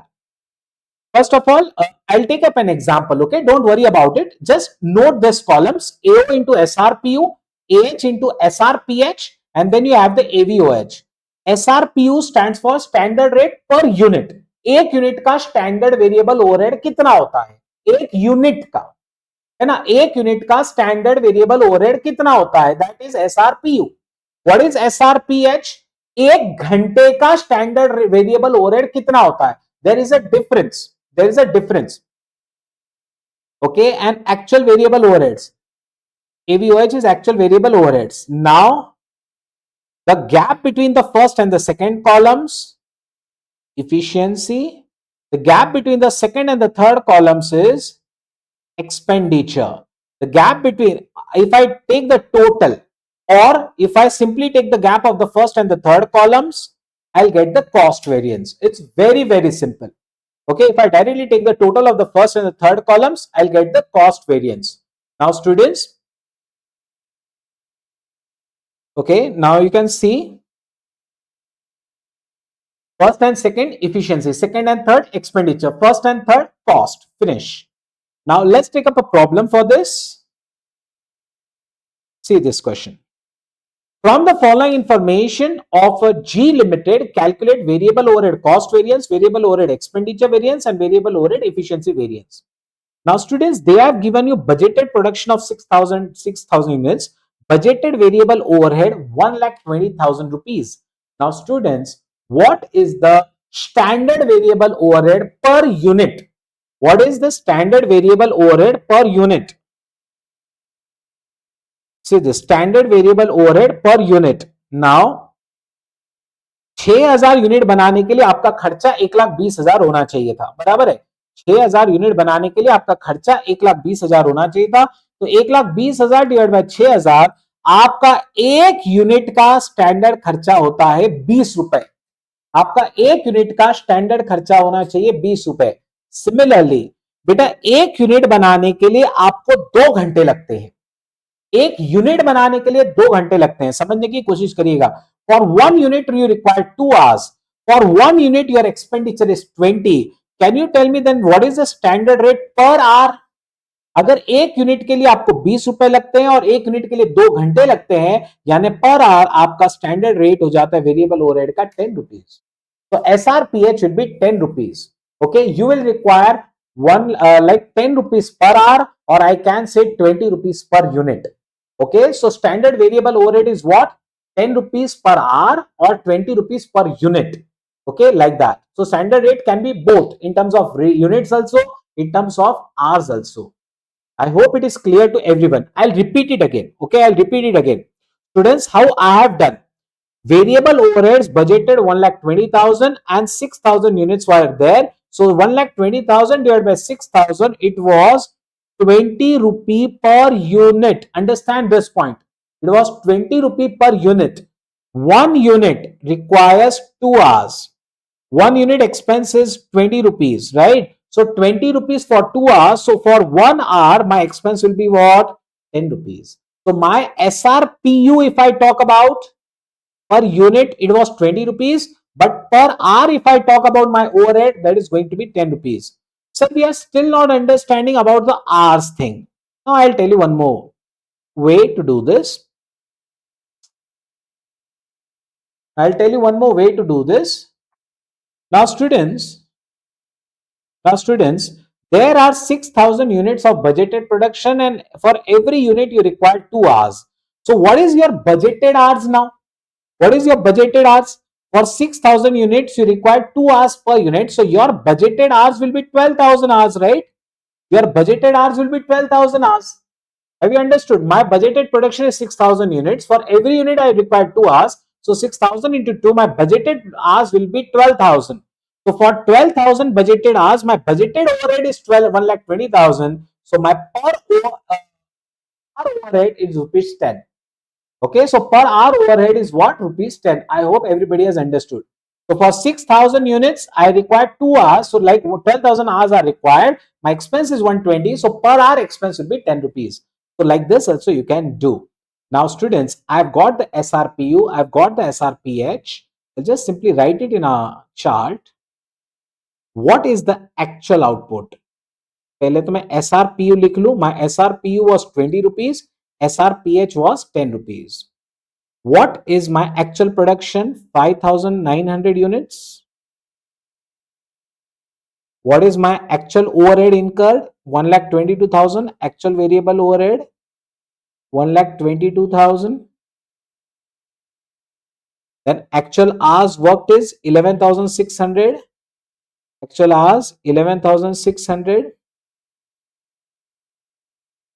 Now take the gap of this to 5,900 into 20. So that is 1,18,000. 1,16,000, 1,22,000. So if I ask you about the efficiency variance, first minus second, my efficiency variance is 2,000 positive, right? 2,000 favorable.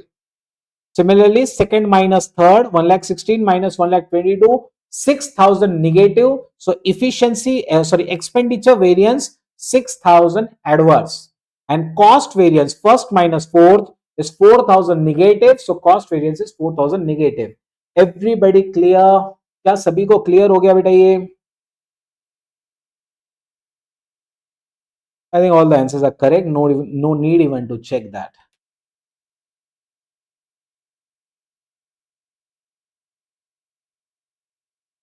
There is no need to actually even check that.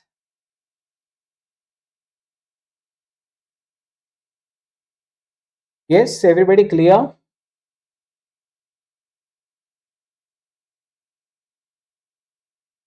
Any doubts, any queries till now? Clear? बढ़िया बढ़िया.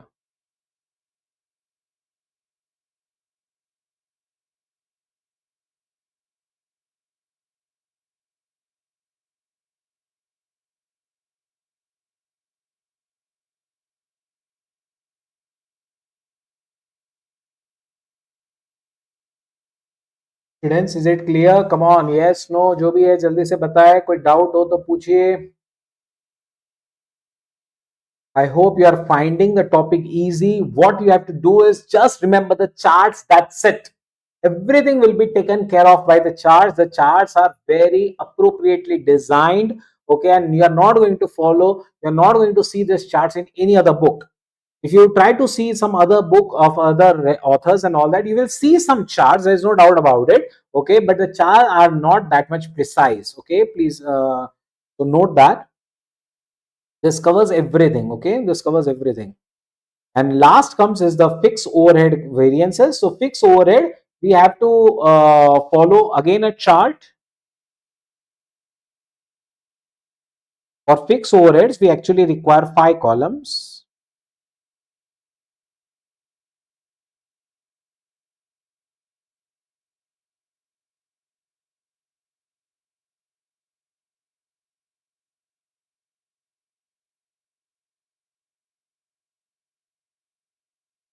So what are the 5 columns for this one?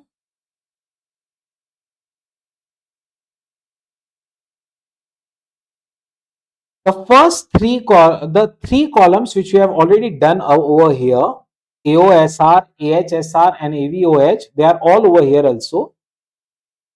Now see this.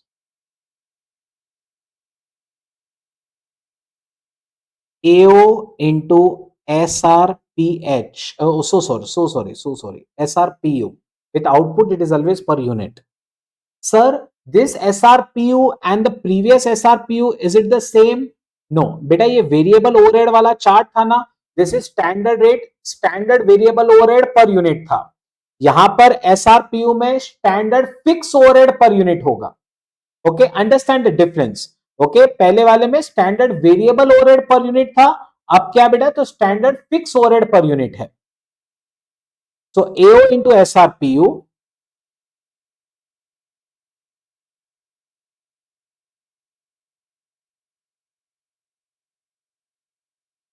The next is AH into SRPH. The next one is AH into SRPH. Now this will be actual hours into standard rate of fixed overhead per hour. The last one is AFOH, same as the variable overhead columns. So these 3 columns are fixed. These 3 columns are fixed. AO into SRPU, AH into SRPH, and the third one, that is AFOH. Okay, so all what you have to do is you have to add 2 columns. One is the possible fixed overheads and second is the budgeted fixed overheads. One is the possible fixed overheads and second one is the budgeted fixed overheads. Now, the gap between the first and the second is efficiency. The gap between the second and the third, capacity. The gap between the third and the fourth, calendar. The gap between the fourth and the fifth, rate. The gap between the first and the fourth, volume. And the gap between the first and the fifth, cost. So these are the gaps basically. First and second, see, I'll repeat it again. First and second, efficiency. Second and third, capacity. Third and fourth, calendar. Fourth and fifth, rate. First and fourth, volume. And first and fifth, cost. I can say efficiency plus capacity plus calendar gives you the volume variance. Efficiency plus capacity plus calendar will give you the volume variance. Okay, similarly volume variance plus rate variance will give you the cost variance. Okay, like that. So basically first minus fourth, if I'll directly do, I'll add this 3. Okay, if I directly do, I'll get the volume this volume variance. Sir, how it happens that first minus fourth is equal to this 3? It is very simple. Beta, this efficiency is first minus second. 1 minus 2. This is 2 minus 3. This is 3 minus 4. What will happen if I add this 3? What will happen? 1 minus 2 plus 2 minus 3 plus 3 minus 4. So 2 2 cut, 3 3 cut, I get 1 minus 4, which is volume. Are you understanding the point? So this is how it works. Okay, I'll explain it again. See, what is efficiency? 1 minus 2. 1 minus 2. What is capacity? 2 minus 3. What is capacity? 2 minus 3. What is calendar? So calendar is basically 3 minus 4. 3 minus 4. So what will be volume? Understand, volume is actually the total of this 3. 1 minus 2 plus 2 minus 3 plus 3 minus 4. So this cut, this cut. I get 1 minus 4 as the volume variance. Okay, that is why I always tell you that if you take the total of these three, you'll get the volume. You will take the volume and rate. So the fourth column will get cut. The first and the fifth, I'll get the cost variance. Sir, now we have understood the chart. We have understood what all variances are we going to get. Okay, but the only thing what we have not yet understood is actually like what is the meaning of all this. Beta, AO stands for actual output, we know that, right? AO stands for what? Actual output, we know that. SRPU stands for standard rate per unit, standard rate of fixed overhead per unit. AH, actual hours. SRPH, so SRPH will be standard rate of fixed overheads per hour. Okay, standard rate of fixed overheads per hour. Next, the last column. Always first fill the first, second, and the last column. That is actual fixed overheads. Then previous to that, preceding to that is the what do you say? Budgeted fixed overheads. And just before that is the possible fixed overheads. Sir, what is this budgeted fixed overhead and possible fixed overhead? Budgeted is basically whatever is given in the question, and possible fixed overheads, this concept will not be there in every question. Possible fixed overheads, when it will arise is whenever there is a gap, whenever there is a difference between the number of days which were budgeted and the number of days which we have actually worked, there comes the concept of PFOH. Now, what is PFOH? The formula is BFOH into actual days upon budgeted days. What happens is BFOH into AD upon BD, actual days upon budgeted days. So what we have to do is actually we have to check, like suppose for example the budgeted days was 25, like we were expecting that we'll work for 25 days, but we have worked for only 22 days. Okay, so we have worked for only 22 days. Let's say budgeted overhead was 2,50,000 for 25 days, but we work for only 22 days. So what I'll do is 2,50,000, whatever is the budgeted overhead, whatever is over here, just write it over here into, I have thought this will be for 25 days, but we work for only 22 days. So 2,20,000 like that. This is the possible fixed overhead. So PFOH will always come from the BFOH only into AD upon BD I'll have to do. So whenever there is a gap between the actual days and the budgeted days, okay, whenever there is a gap between the actual days and the budgeted days, that time you have to calculate the possible fixed overheads.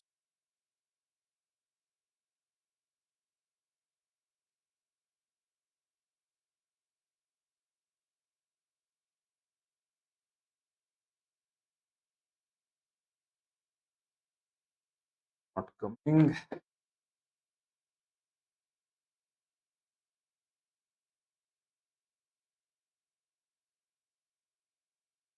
Just give me a second. It's not showing actually. Looks good. Looks good. Sure. Next, students, kindly note all this. In case you haven't solved it with me earlier and you are not having this chart, then please note this chart.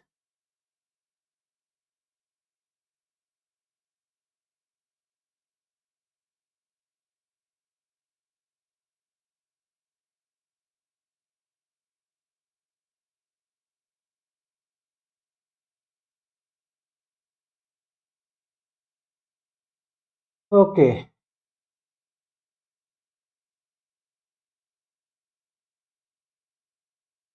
Let's try to solve one problem where we will cover all the fixed overheads also. See this? But I think days वाला नहीं है यहाँ पे. If we can take up a particular this thing for days also. Yes, here we are having everything. Here we are having everything. So we'll do question number 11. A company has a normal capacity of 120 machines working 8 hours per day of 25 days in a month. The fixed overheads are budgeted at 1,44,000 per month. The standard time required to manufacture one unit of product is 4 hours. In April 2021, the company worked for 24 days of 840 machine hours per day and produced 5305 units of output. The actual fixed overheads are 1,42,000. अपने को सारे fix overhead variances निकालने के हैं, तो let us do all that. Okay, let's do all that.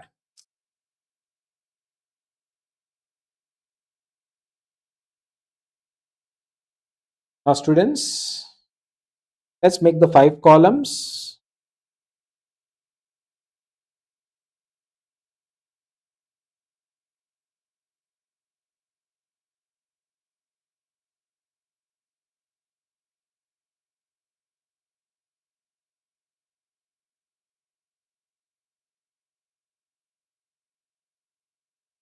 The first column, as we all know, is AO into SRPU. I'll do one thing, I'll just write AO in the numerator, SRPU, AH into standard rate per hour,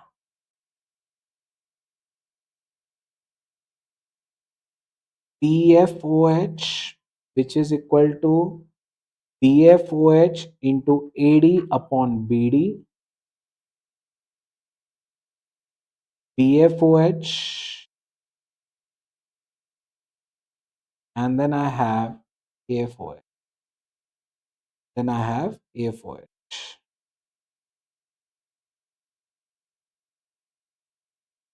Now, students, whatever is given in the question, which is easier first put that.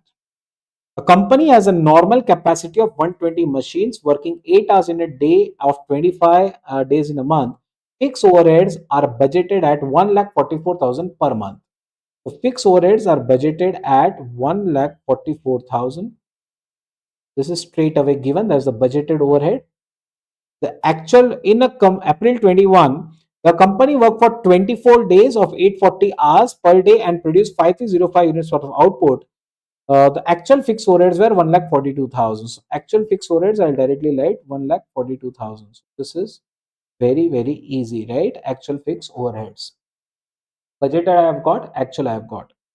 Now I want, actual output into standard rate per unit. They have given the standard time to produce one unit is 4 hours and we have produced 5305 units. We have produced what? 5305 units. Students, the budgeted overheads were what? 1,44,000. The budgeted overheads were what? 1,44,000 per month. The standard time required was 4 hours. Okay, the standard time was 4 hours and normal capacity was 120 machine, 8 hours of 25 days. Come on, let's try to calculate the budgeted hours first. How many budgeted hours were there? 120 into 8 into 25. So 24,000 hours were there. 24,000 hours were budgeted. Okay, so 24,000 hours were budgeted, and for that 24,000 hours, okay, 120 into 8 into 25. So 24,000 hours were there, of which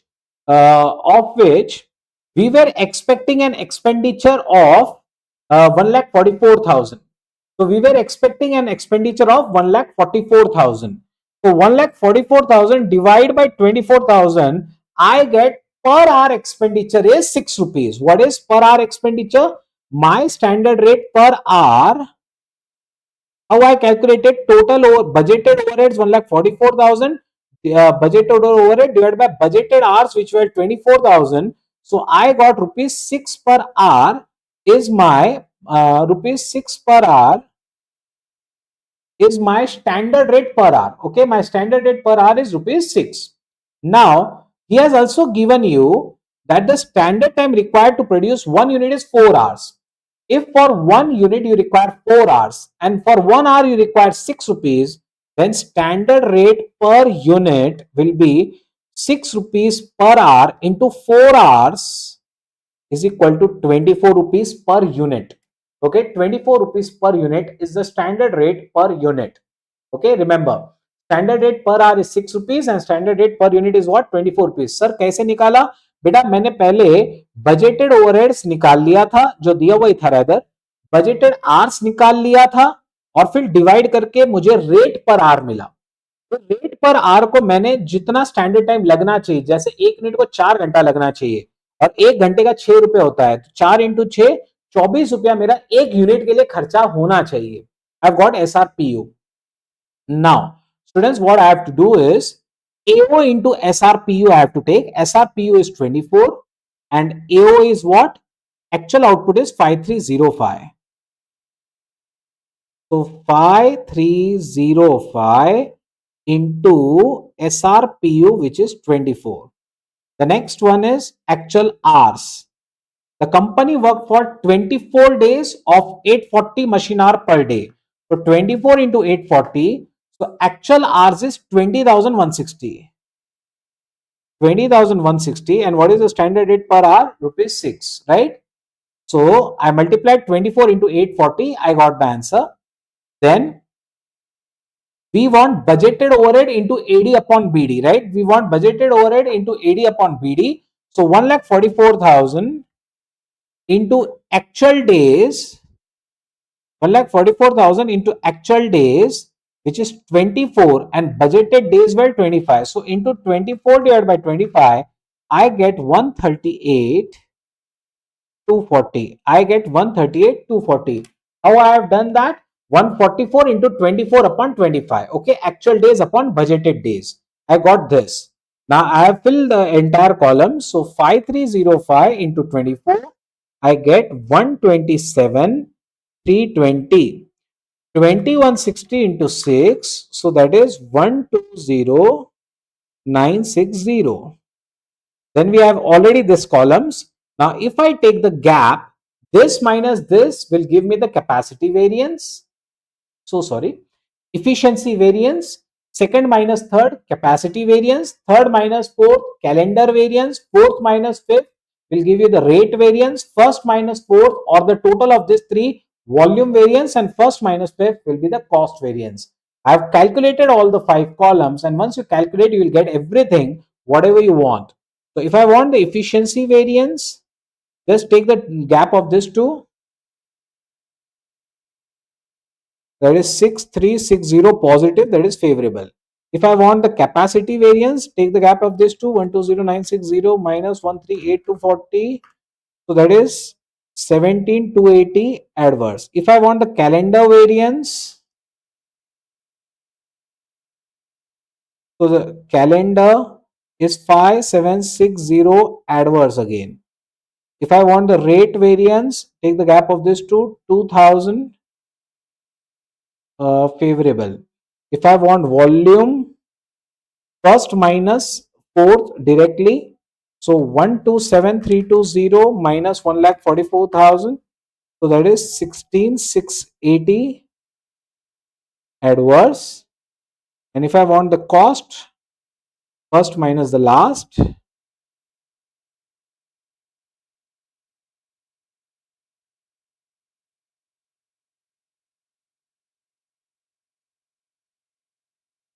$14,680 adverse. I hope everybody has understood how we have to solve.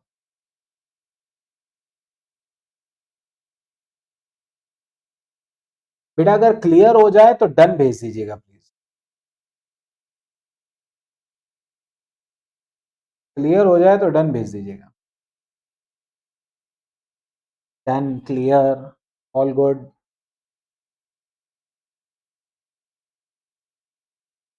अगर कोई भी query है तो बेटा पूछिए.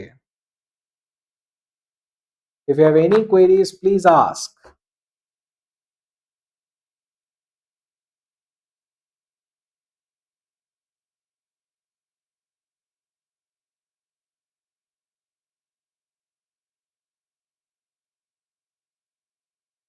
बस ये 4 chart कर लिया ना, फिनिश. बस ये 4 चार्ट कर लीजिए, डन. अपने आप ही सब कुछ हो जाएगा बेटा, अपने आप ही सब कुछ हो जाएगा, सभी चीजें क्लियर हो जाएंगी. ठीक है, कोई भी बिल्कुल दिक्कत नहीं आएगी बेटा. ये 4 चीजें आप बस अच्छे से कर लीजिए.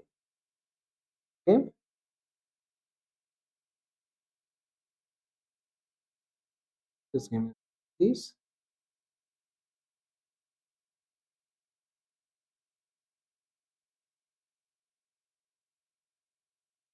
Perfect, perfect. Now students, after doing all this, let's move to the last topic of your syllabus, that is budget and budgetary control. Actually सच बताऊं तो उसमें भी मुझे कुछ ज्यादा बताने जैसा है नहीं बेटा बजट में, क्योंकि बजट में एक सीक्वेंस में क्वेश्चंस चलते हैं. बराबर है, आपको एक बजट से दूसरा बजट बनाना है, दूसरे से तीसरा बनाना है, तीसरे से चौथा बनाना है, like that. Okay, so I'll just give you a brief of budget and budgetary control. So budget के अंदर सबसे पहले तो बजट क्या होता है, what is budgeting, what is budgetary control, this all is given, right? Quantitative expression, okay, of a plan for a definite period of time, coordinating and making up a plan is budgeting. Budgetary control is basically where you will be using a budget to actually control that, right? Using a budget to control the respective organization, that is a budgetary control.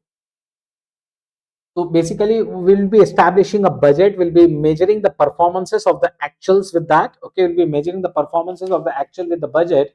And if everything looks good, then okay, we'll appreciate that. But if it is not, then we'll try to evaluate, okay, what are the possible reasons for that? What are the different essentials of budget? So obviously, essentials, that there should be organized structure, there should be clearly defined targets, and then there should be future periods for which we have to make that, we must define that period. Okay, they must be continuously updated for new information. Okay, there should be quantifiable, and budget should be broken into various functional budgets.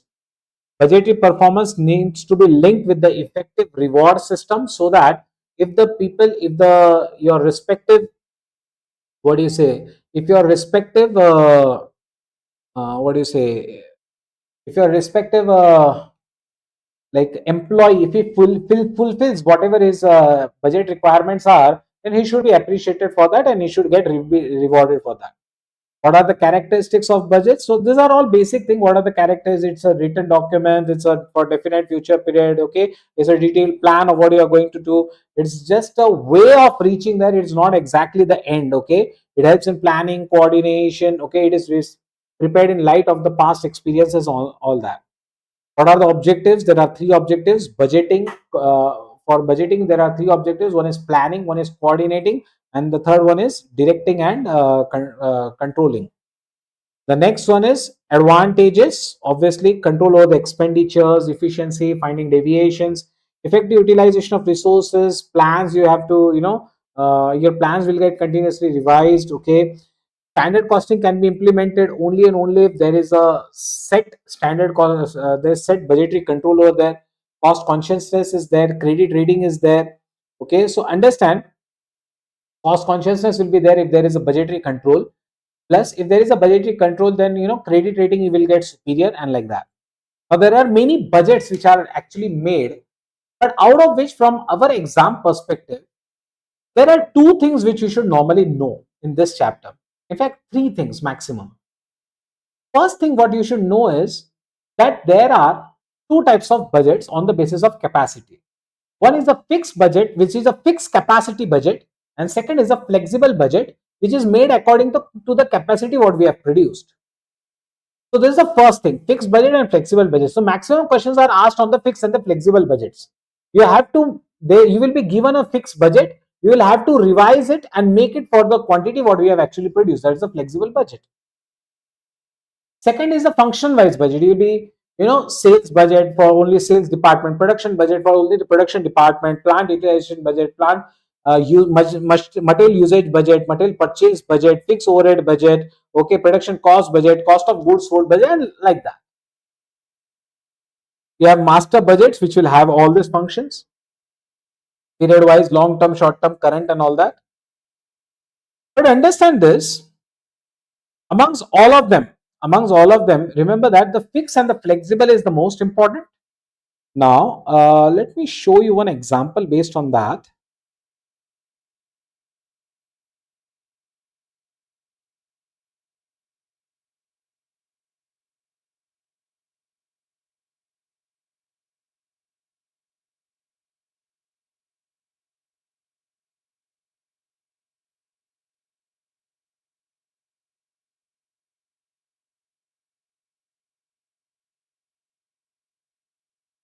Now see this, students.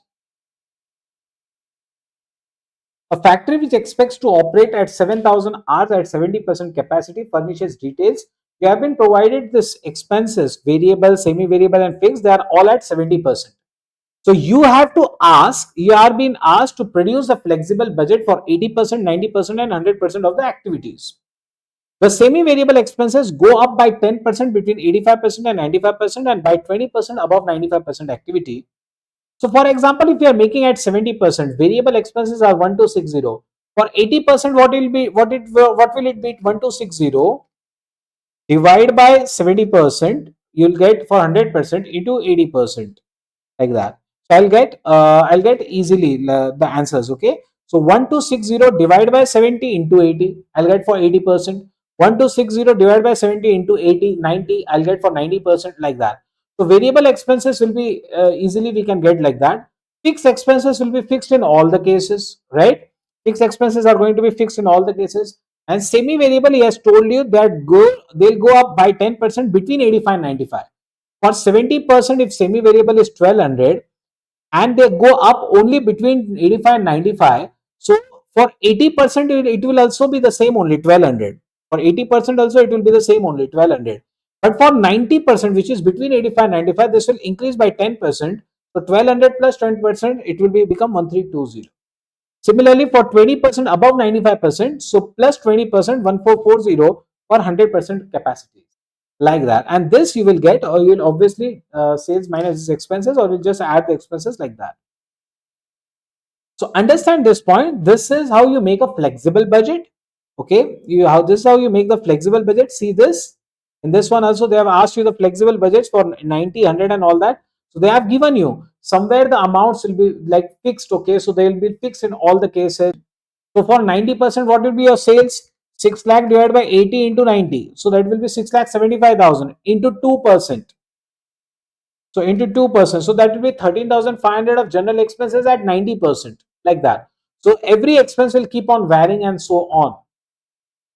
So these are very easy things. Okay, there's nothing difficult in this.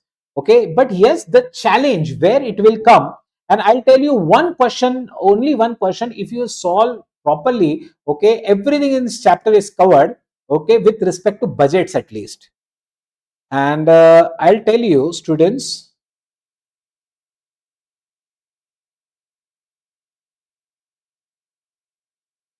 this question, maybe question 4, you can try. This is a very big question, question number 5. Very, very big question. Obviously, we can't do all that right now. Students, I feel question number 4, if you try to do, okay, in question number 4, everything what you require from the budget thing is actually covered over here. I'll just read the question, give you a slight brief over here. A single product company estimated its quarter-wise sales for the next year as under: quarter 1, the sales are 30,000, quarter 2, the sales are 30,500, quarter 3 are 41,250, and quarter 4 are 45,000. These are the sales of the years. The opening stock of FG is 6,000 units, and the company expects to maintain the closing stock of 12,250 units at the end of the year. So, students, you have been given the opening stock of finished goods, you have been given the closing stock of finished goods, you have been given the sales of the finished goods. What will you get from this? Students, if I add sales and closing stock, I'll get my requirement. From this, if I reduce the opening stock, I'll get what is the expected production. Have you understood this?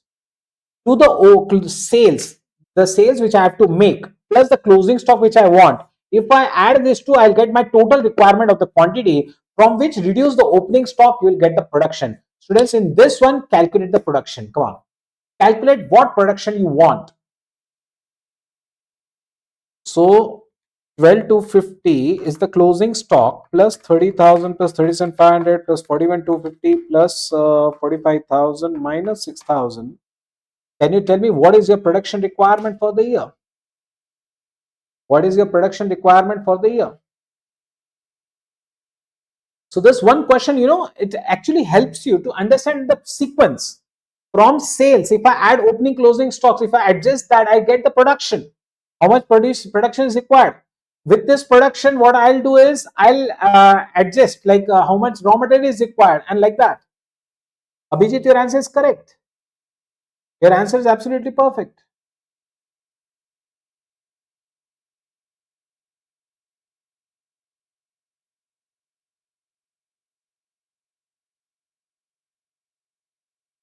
Come on, others, do calculate. In the sales, add the closing stock 12 to 50, subtract the opening stock 6,000. You will get what production do we have to make? Absolutely perfect, Rohit. You will get how much production is required.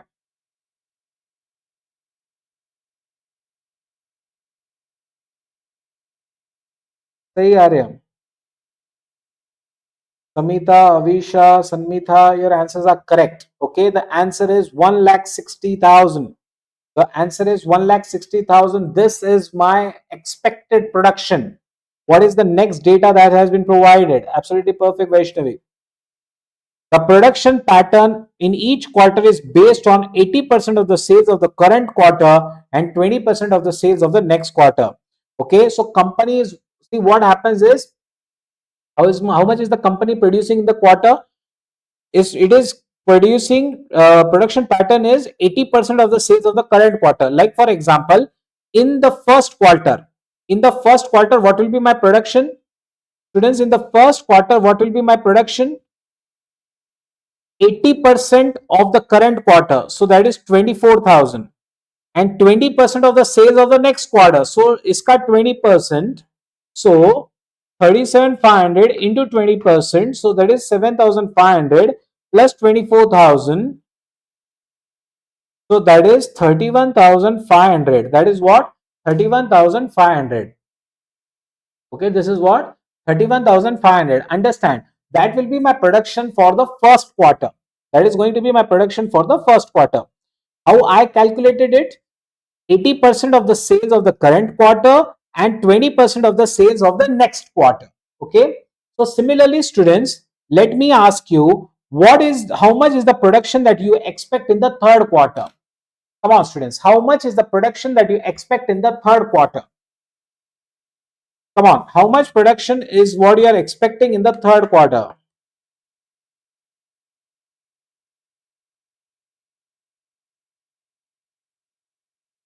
How much production are you expecting in the third quarter?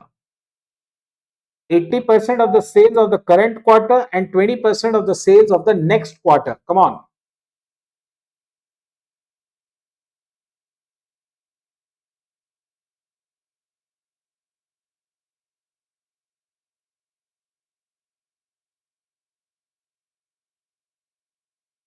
For the third quarter, how much are you expecting? So Arya, Abhijit, your answers are correct.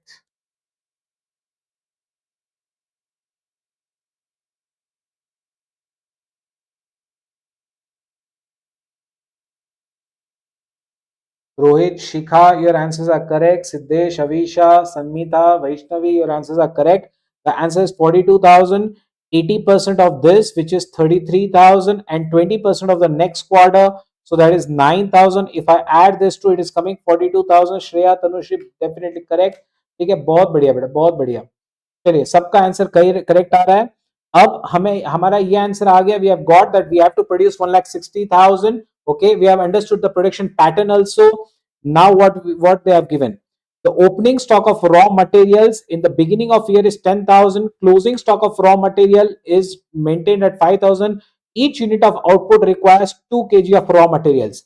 The third budget, what we want, see, we have calculated the production budget. We have calculated the what do you say, production budget over the various quarters. Okay, we have calculated the total quantity also. Now, how much is the raw material consumption budget? Raw materials consumption budget. Now, how do we calculate that raw materials consumption budget? We have to produce 1,60,000 quantity, and each unit of finished output requires 2 units. So into 2 kg. So my total raw material consumption will be 3,20,000 kgs. My total raw material consumption will be what? 3,20,000 kgs. This is my raw material consumption. Okay, this is going to be the raw material consumption, 3,20,000 kgs. Now, out of which there is an opening stock of 10,000 and closing stock of 5,000 is to be kept. Can you tell me how much quantity is to be produced? So sorry, not produced, purchased. How much quantity is to be purchased? How much quantity is to be purchased? See, 3,20,000 is my requirement of raw materials. Okay, of which 10,000 is already there in the stocks, and I also want 5,000 in the closing stock to be there. So how much raw materials to be purchased? कितना खरीदना पड़ेगा? Come on, calculate.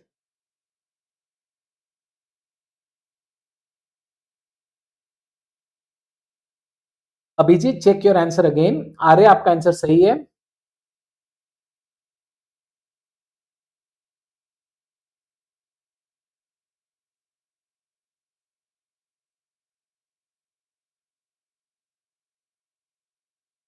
So the formula what I'll use over here is, this is my requirement. Okay, this is my consumption going to be. Shikha, your answer is correct. So this plus the closing stock minus opening stock will give me 3,15,000 kgs. This is what I need to purchase. This is what I need to purchase. The formula will be, raw material to be purchased is basically requirement for production, yeah, material to be consumed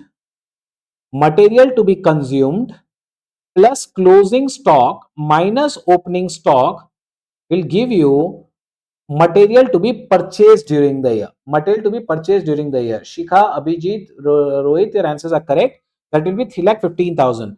So 3,20,000 plus this 10, plus this 5,000 minus this 10,000. Okay, like I have to consume 3,20,000 plus 5,000 also I want, so I require total 325, out of which 10,000 is already there with me in the stocks. Okay, so my total requirement for purchases will be 3,15,000. Now after that he has given my entire purchases. I'm going to purchase 30% in the first quarter, 50% in the second, and the 20% in the third quarter. So what I'll do is, so like I want to purchase 3,15,000 into 30%. So in the first quarter, I'll purchase 94,500 kgs. Similarly, I'll purchase 157,500 in the second quarter, and so on like that. Okay, so this is how you have to actually make these things. From the sales budget, you will understand how much is the production expected. From the production, you will require the raw material consumption budget. From the raw material consumption budget, you will get the raw material purchase budget. From the raw material purchase budget, you will make the purchase on the various places. You require the cost budget, like that. Okay, so all budgets are always interrelated. Start from one budget, get an answer, go to the next budget, get an answer, go to the third budget, and so on. This is how it works. So budgetary control is a chapter which will be solved normally in this way only. Okay, and there is just one more concept pending in this one, and that is this ratios. No doubt there are concepts like zero based budgeting, again re-evaluating each and everything. Okay, re-evaluating each and everything, like whatever the budget was there last year, just ignore that. Again, try to justify why we are spending on that. So that is zero based budgeting, assuming there is no base. Again, redefine each and every element. Again, redefine why you have to spend the money on that. Performance budgeting, whatever objectives we have set, check whether whatever the goals we have achieved, whether they were matching with what we should have got, like that. So performance budgeting, and there are some budget ratios. So these are the 6 budget ratios which you should know. Okay, this is the last topic of the actually chapter. Efficiency ratio, standard hour upon actual hour. Activity ratio, standard hour upon budgeted hour. Calendar ratio, available working days upon budgeted working days. Standard capacity usage ratio, budgeted hours upon maximum possible hours. Actual capacity usage ratio, actual hours upon maximum possible working hours. Actual capacity usage of the budgeted capacity ratio, actual working hours upon budgeted hours into 100, like that. So understand, like that, each and every ratio is there. What you have to do is, in the question, just identify what is standard, what is budgeted, what is actual days, what is budgeted hours, what is maximum possible hours.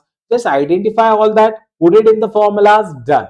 You'll directly get the answer. There's only one question in your study material which you can definitely try on your own. If you face any difficulties, you can definitely connect with me at any time. Okay, so that is not a problem. See this is one question, okay, where you can easily calculate all the ratios. Like I can get the efficiency, activity. I just have to use those formulas. That's it. Just use the formulas. All the hours are already given over there. Standard hours is there, and standard hours is there, budgeted hours is there, actual hour is there, and all that. Maximum possible hours. Just do calculate, and then you can easily get the answers and all that. Okay, so this is all over here. And then one more thing which was there, and that is the theory part. Okay, there's a theory part. Before going to that, if you will see your notes properly, there are some RTPs, MTPs which have been given, but they are not of the recent papers. Okay, I'll specify it very clearly. They are not of the recent papers. They are in fact 1 or 2 years back. Okay, so they are not that relevant for you. Okay, as I have already told you. One more thing is now the theory part. Students, theory part is what? Like, I know you have already done with the theories. Okay, theory is not that difficult for you. What is the cost center? What is the cost unit? And what are the cost units that you will use? So there's not a big problem as such, because once you actually start doing all that, you automatically start getting up all the concepts and all that. Okay, so that's not a problem. Okay, so what I'll be doing is I'll be sharing the theory questions. Okay, actually the theory notes, in fact, I've already shared with you. You can see over here. If you face any difficulties in this too, you can definitely connect with me, not a problem. Because इसमें कुछ मेरे लिए ज्यादा है नहीं बेटा बात करने के लिए. Like, we have to revise the concepts and all that. इसमें कुछ भी नया नहीं है, ये सब नॉर्मल वही फेको फेको पॉइंट्स है. तो what you should do is, आपको वही क्वेश्चंस को इसमें पक्का करना चाहिए जो ज्यादा आते हैं. Costing is a practical subject, it's not a theory subject at all. Okay, remember that costing is a practical subject. तो आप यहाँ पे वही क्वेश्चंस को पक्का करो जो एग्जाम में सबसे ज्यादा आते हैं. ठीक है, जो रिसेंट आरटीपी एमटीपी में वगैरह आपको जो दिख रहा है ना, बस उतना पक्का कर लो. That is more than enough for us. That is more than enough for us. So in this crash batch, in this crash course, we have revised everything. Okay, except for this theory, obviously. Okay, theory क्योंकि ये इसमें आप आराम से कर सकते हैं. मैं आपको कुछ बताऊंगा यहाँ पे, तो आपको भी पकेगा कि यार ये तो सब आता है अपने को. What is material, what is labour, what is overhead and all that. ठीक है, what is controllable, what is uncontrollable and all that. Okay, so this all normally okay, that is why we haven't spent time on that, and intentionally I skipped it in the first one because I knew you already are aware of this. Out of which only this concept of responsibility centers, there are 4 responsibility centers, like cost center, which is assigned the responsibility of cost. Revenue centers, who are assigned with the responsibility of generating sales, like ticket counters. Profit centers, which have been like decentralized branches of organizations, they have been assigned with the task of generating profits. Investment centers are like the companies like Maharatna, Miniratna, Navratna of the governments. Okay, so they have to generate the profits also, they have to generate rate of return also on their investments. So these are responsibility center. This is one important concept over there. Cost object is one important concept. Cost object, what is cost object? Basically, for what you are calculating the cost is the cost object. Okay, for whatever you are calculating the cost is actually the cost object. Now after that students, once you have got this cost object and all that, there is one more concept over there, and that is with respect to cost unit. Now what are the different cost units? Like we have already seen, like for transport we require ton kilometers, passenger kilometers. For bricks you require 1000 bricks. Okay, for steel you require ton. Okay, and ton or maybe kgs or like that.